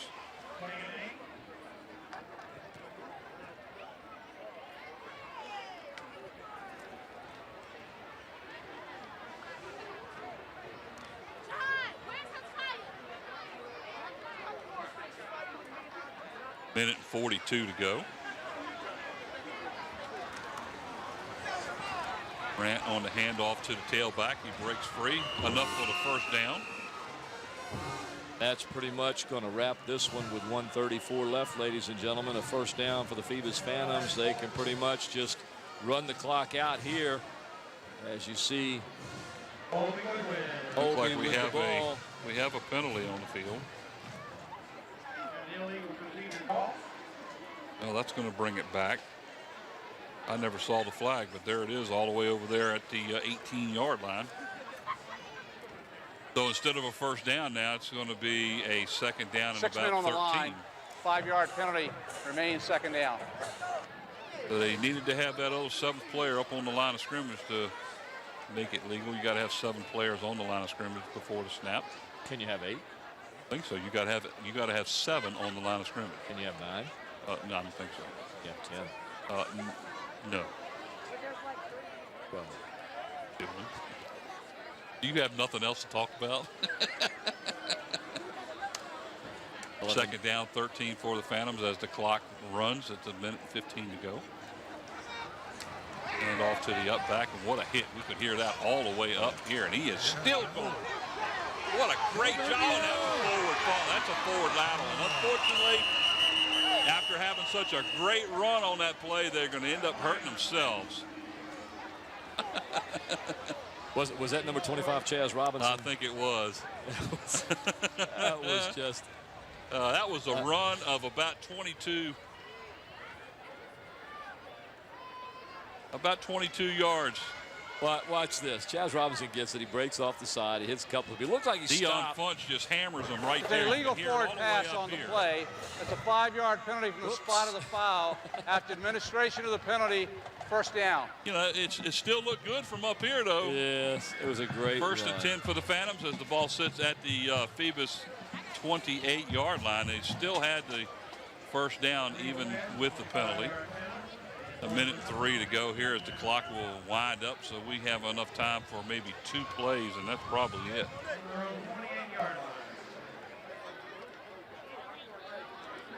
Phoebus Phantoms are going to come away a victor here tonight in one of the fiercest rivalries of the Peninsula District, as Paul Morant takes a snap, backs up, and just kneels down to kill the play. So what is this going to be now? How many in a row? It's 4 in a row, isn't it, by Phoebus? 4 in a row by Phoebus, and overall the number of games they've won, 20 how many? It should be, I think it's 27. 27 now? I think. It's a lot of games, ladies They were and gentlemen. 15-0 last year, and they're 8-0 now. That's 23. Not including, well, they had to have lost the year before because they didn't win the title, so that's 23. 23 in a row counting today. Without a defeat, folks. Without a defeat. And Morant kneels again as the clock continues to run down to 3 seconds, and that'll do it. Our player of the games today, folks. Go ahead, Paul. Well, our player of the game for the Hampton Crabbers is going to be the comeback kid, Mr. Dion Futch, who just came out with an injury to his leg and played a whale of a game all over the place. Every time he turned around, there he was. And for the Phoebus Phantoms, the young man that directed the drive, snuck in for the touchdown, Mr. Paul Morant. the Phoebus quarterback. Those are players of the game for LSC in this Hampton-Phoebus contest on October the 23rd, 2009. Mike? You know, it was a pretty good game. I mean, all in all, with the exception of some mistakes that the Hampton made and their turnovers in the first half, all 17 points scored in the first half. And in the second half, it was a defensive battle, and both teams did a very good job stopping the other's offense. And the Phoebus fans come away with a 17-0 victory tonight, as they will continue to stay undefeated as they go now 8-0, as they are 7-0 in the district, and the Crabbers will drop to 5-3 overall and 4-3 in the district, as they will work themselves hard in the next couple of weeks to try to continue to stay in the playoff picture. So the final score here from Darling Stadium, the Phoebus Phantoms 17 and the Hampton Crabbers nothing. And Paul Rowe. Mike, we're going to be going down on the field here in are? just a moment for the presentation of a trophy. I'm awaiting for the signal from Gene or Bob down on the field to let us know when we're going to cut down to the field for the awarding of the trophy. That's right. This and will be in conjunction with the rivalry group.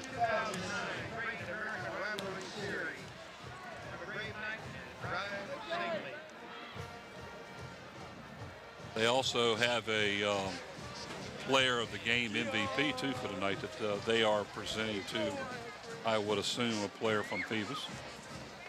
We had our own picks and not real sure who it is at this point. Check 1, 2. Check. Have Paul turn it up, please. Have Paul turn it up. Check 1, 2. Check. There, he's got it live down there on the field.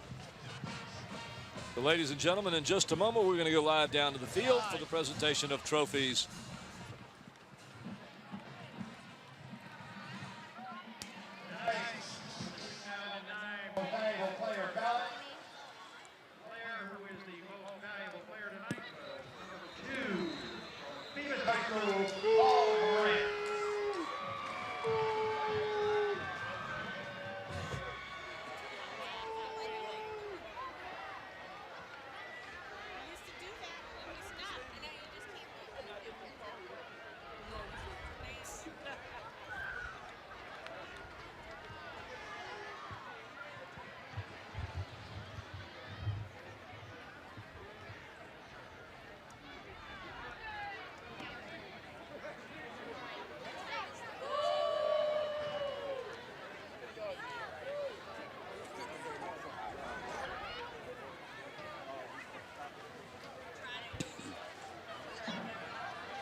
Well, you can see the coaches down on the field, and Gene's down there with his camera, and pretty soon, hopefully, we'll have the presentation. Great American Rivalry Series right here at Darling Stadium.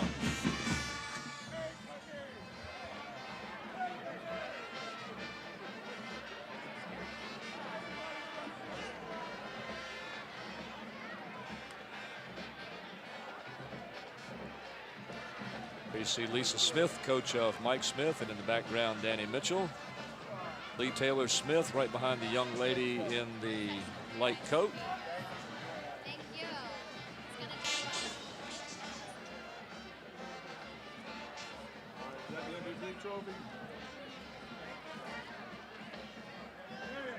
It looks like all the players down there for the Phantoms are being presented a hat. All right, here we go. Hey, how y'all doing, guys? My name is Dassar McKissick. I'm the Marine recruiter for Hampton City Schools, all right? On behalf of the Marine Corps, we definitely want to give you guys the MVP trophy. You deserved it tonight. You had a very good game. Give yourselves a round of applause.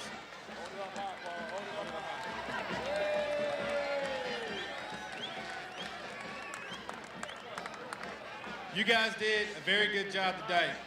The Marine Corps has 3 core values we definitely like to express: honor, courage, and commitment. You have the honor and a great football team here. You have the courage not to give up. Even when you're in the lead, you never quit and you keep on fighting. Believe in yourselves and you're definitely going to go far, all right? You have the commitment in the football team. You have an outstanding leadership here with your coaches. If you believe in yourself, you're going to go far and you're going to win that next state championship again. So definitely keep up that hard work, okay? Hey, on behalf of the Marine Corps and the rest of the Marines out here, good luck to all of you, and keep up that hard work, all right? Good job, gents. Good job, coach. All right.